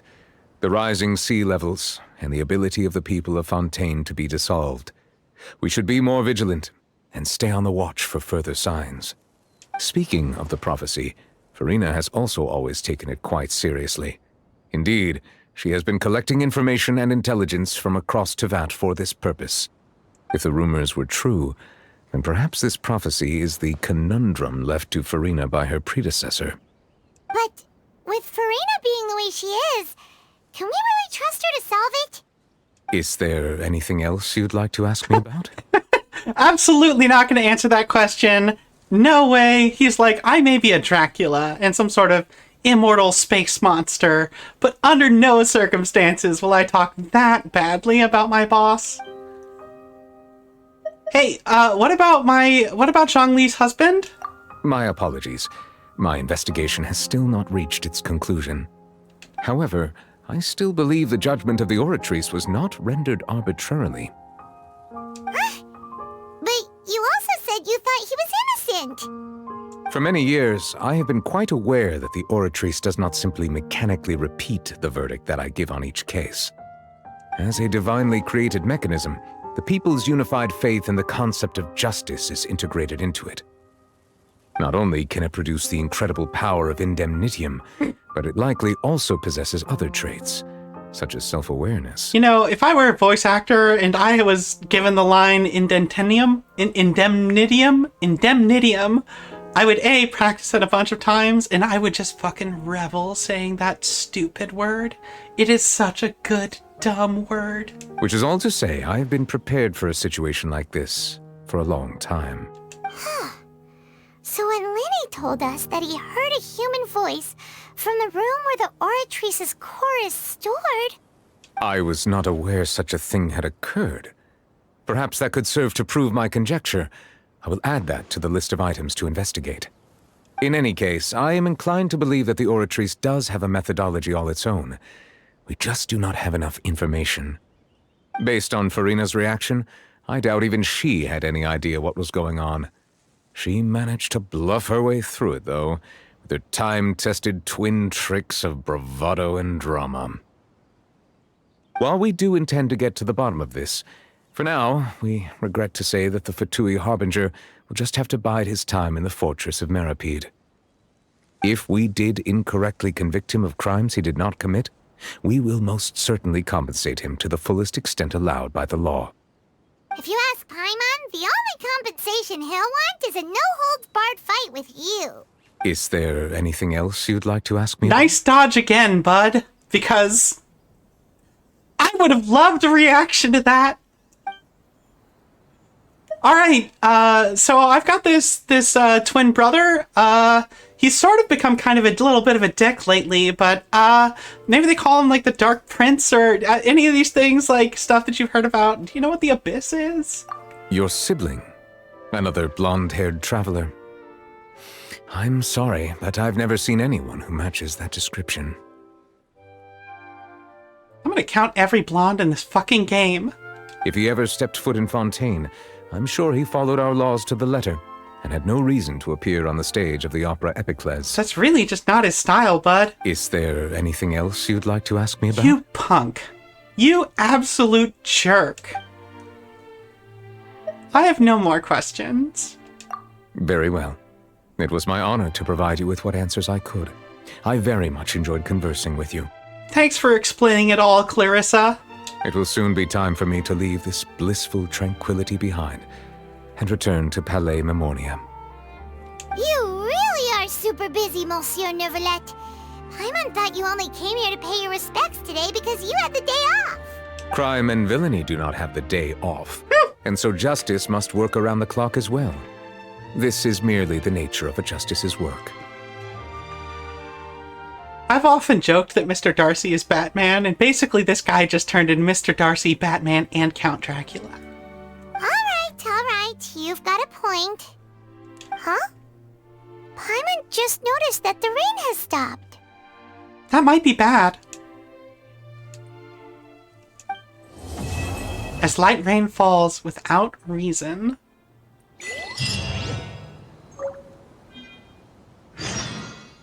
Steambird interview. Oh, thank God, there's... Uh-oh. Neither of these are our conquests. Folks.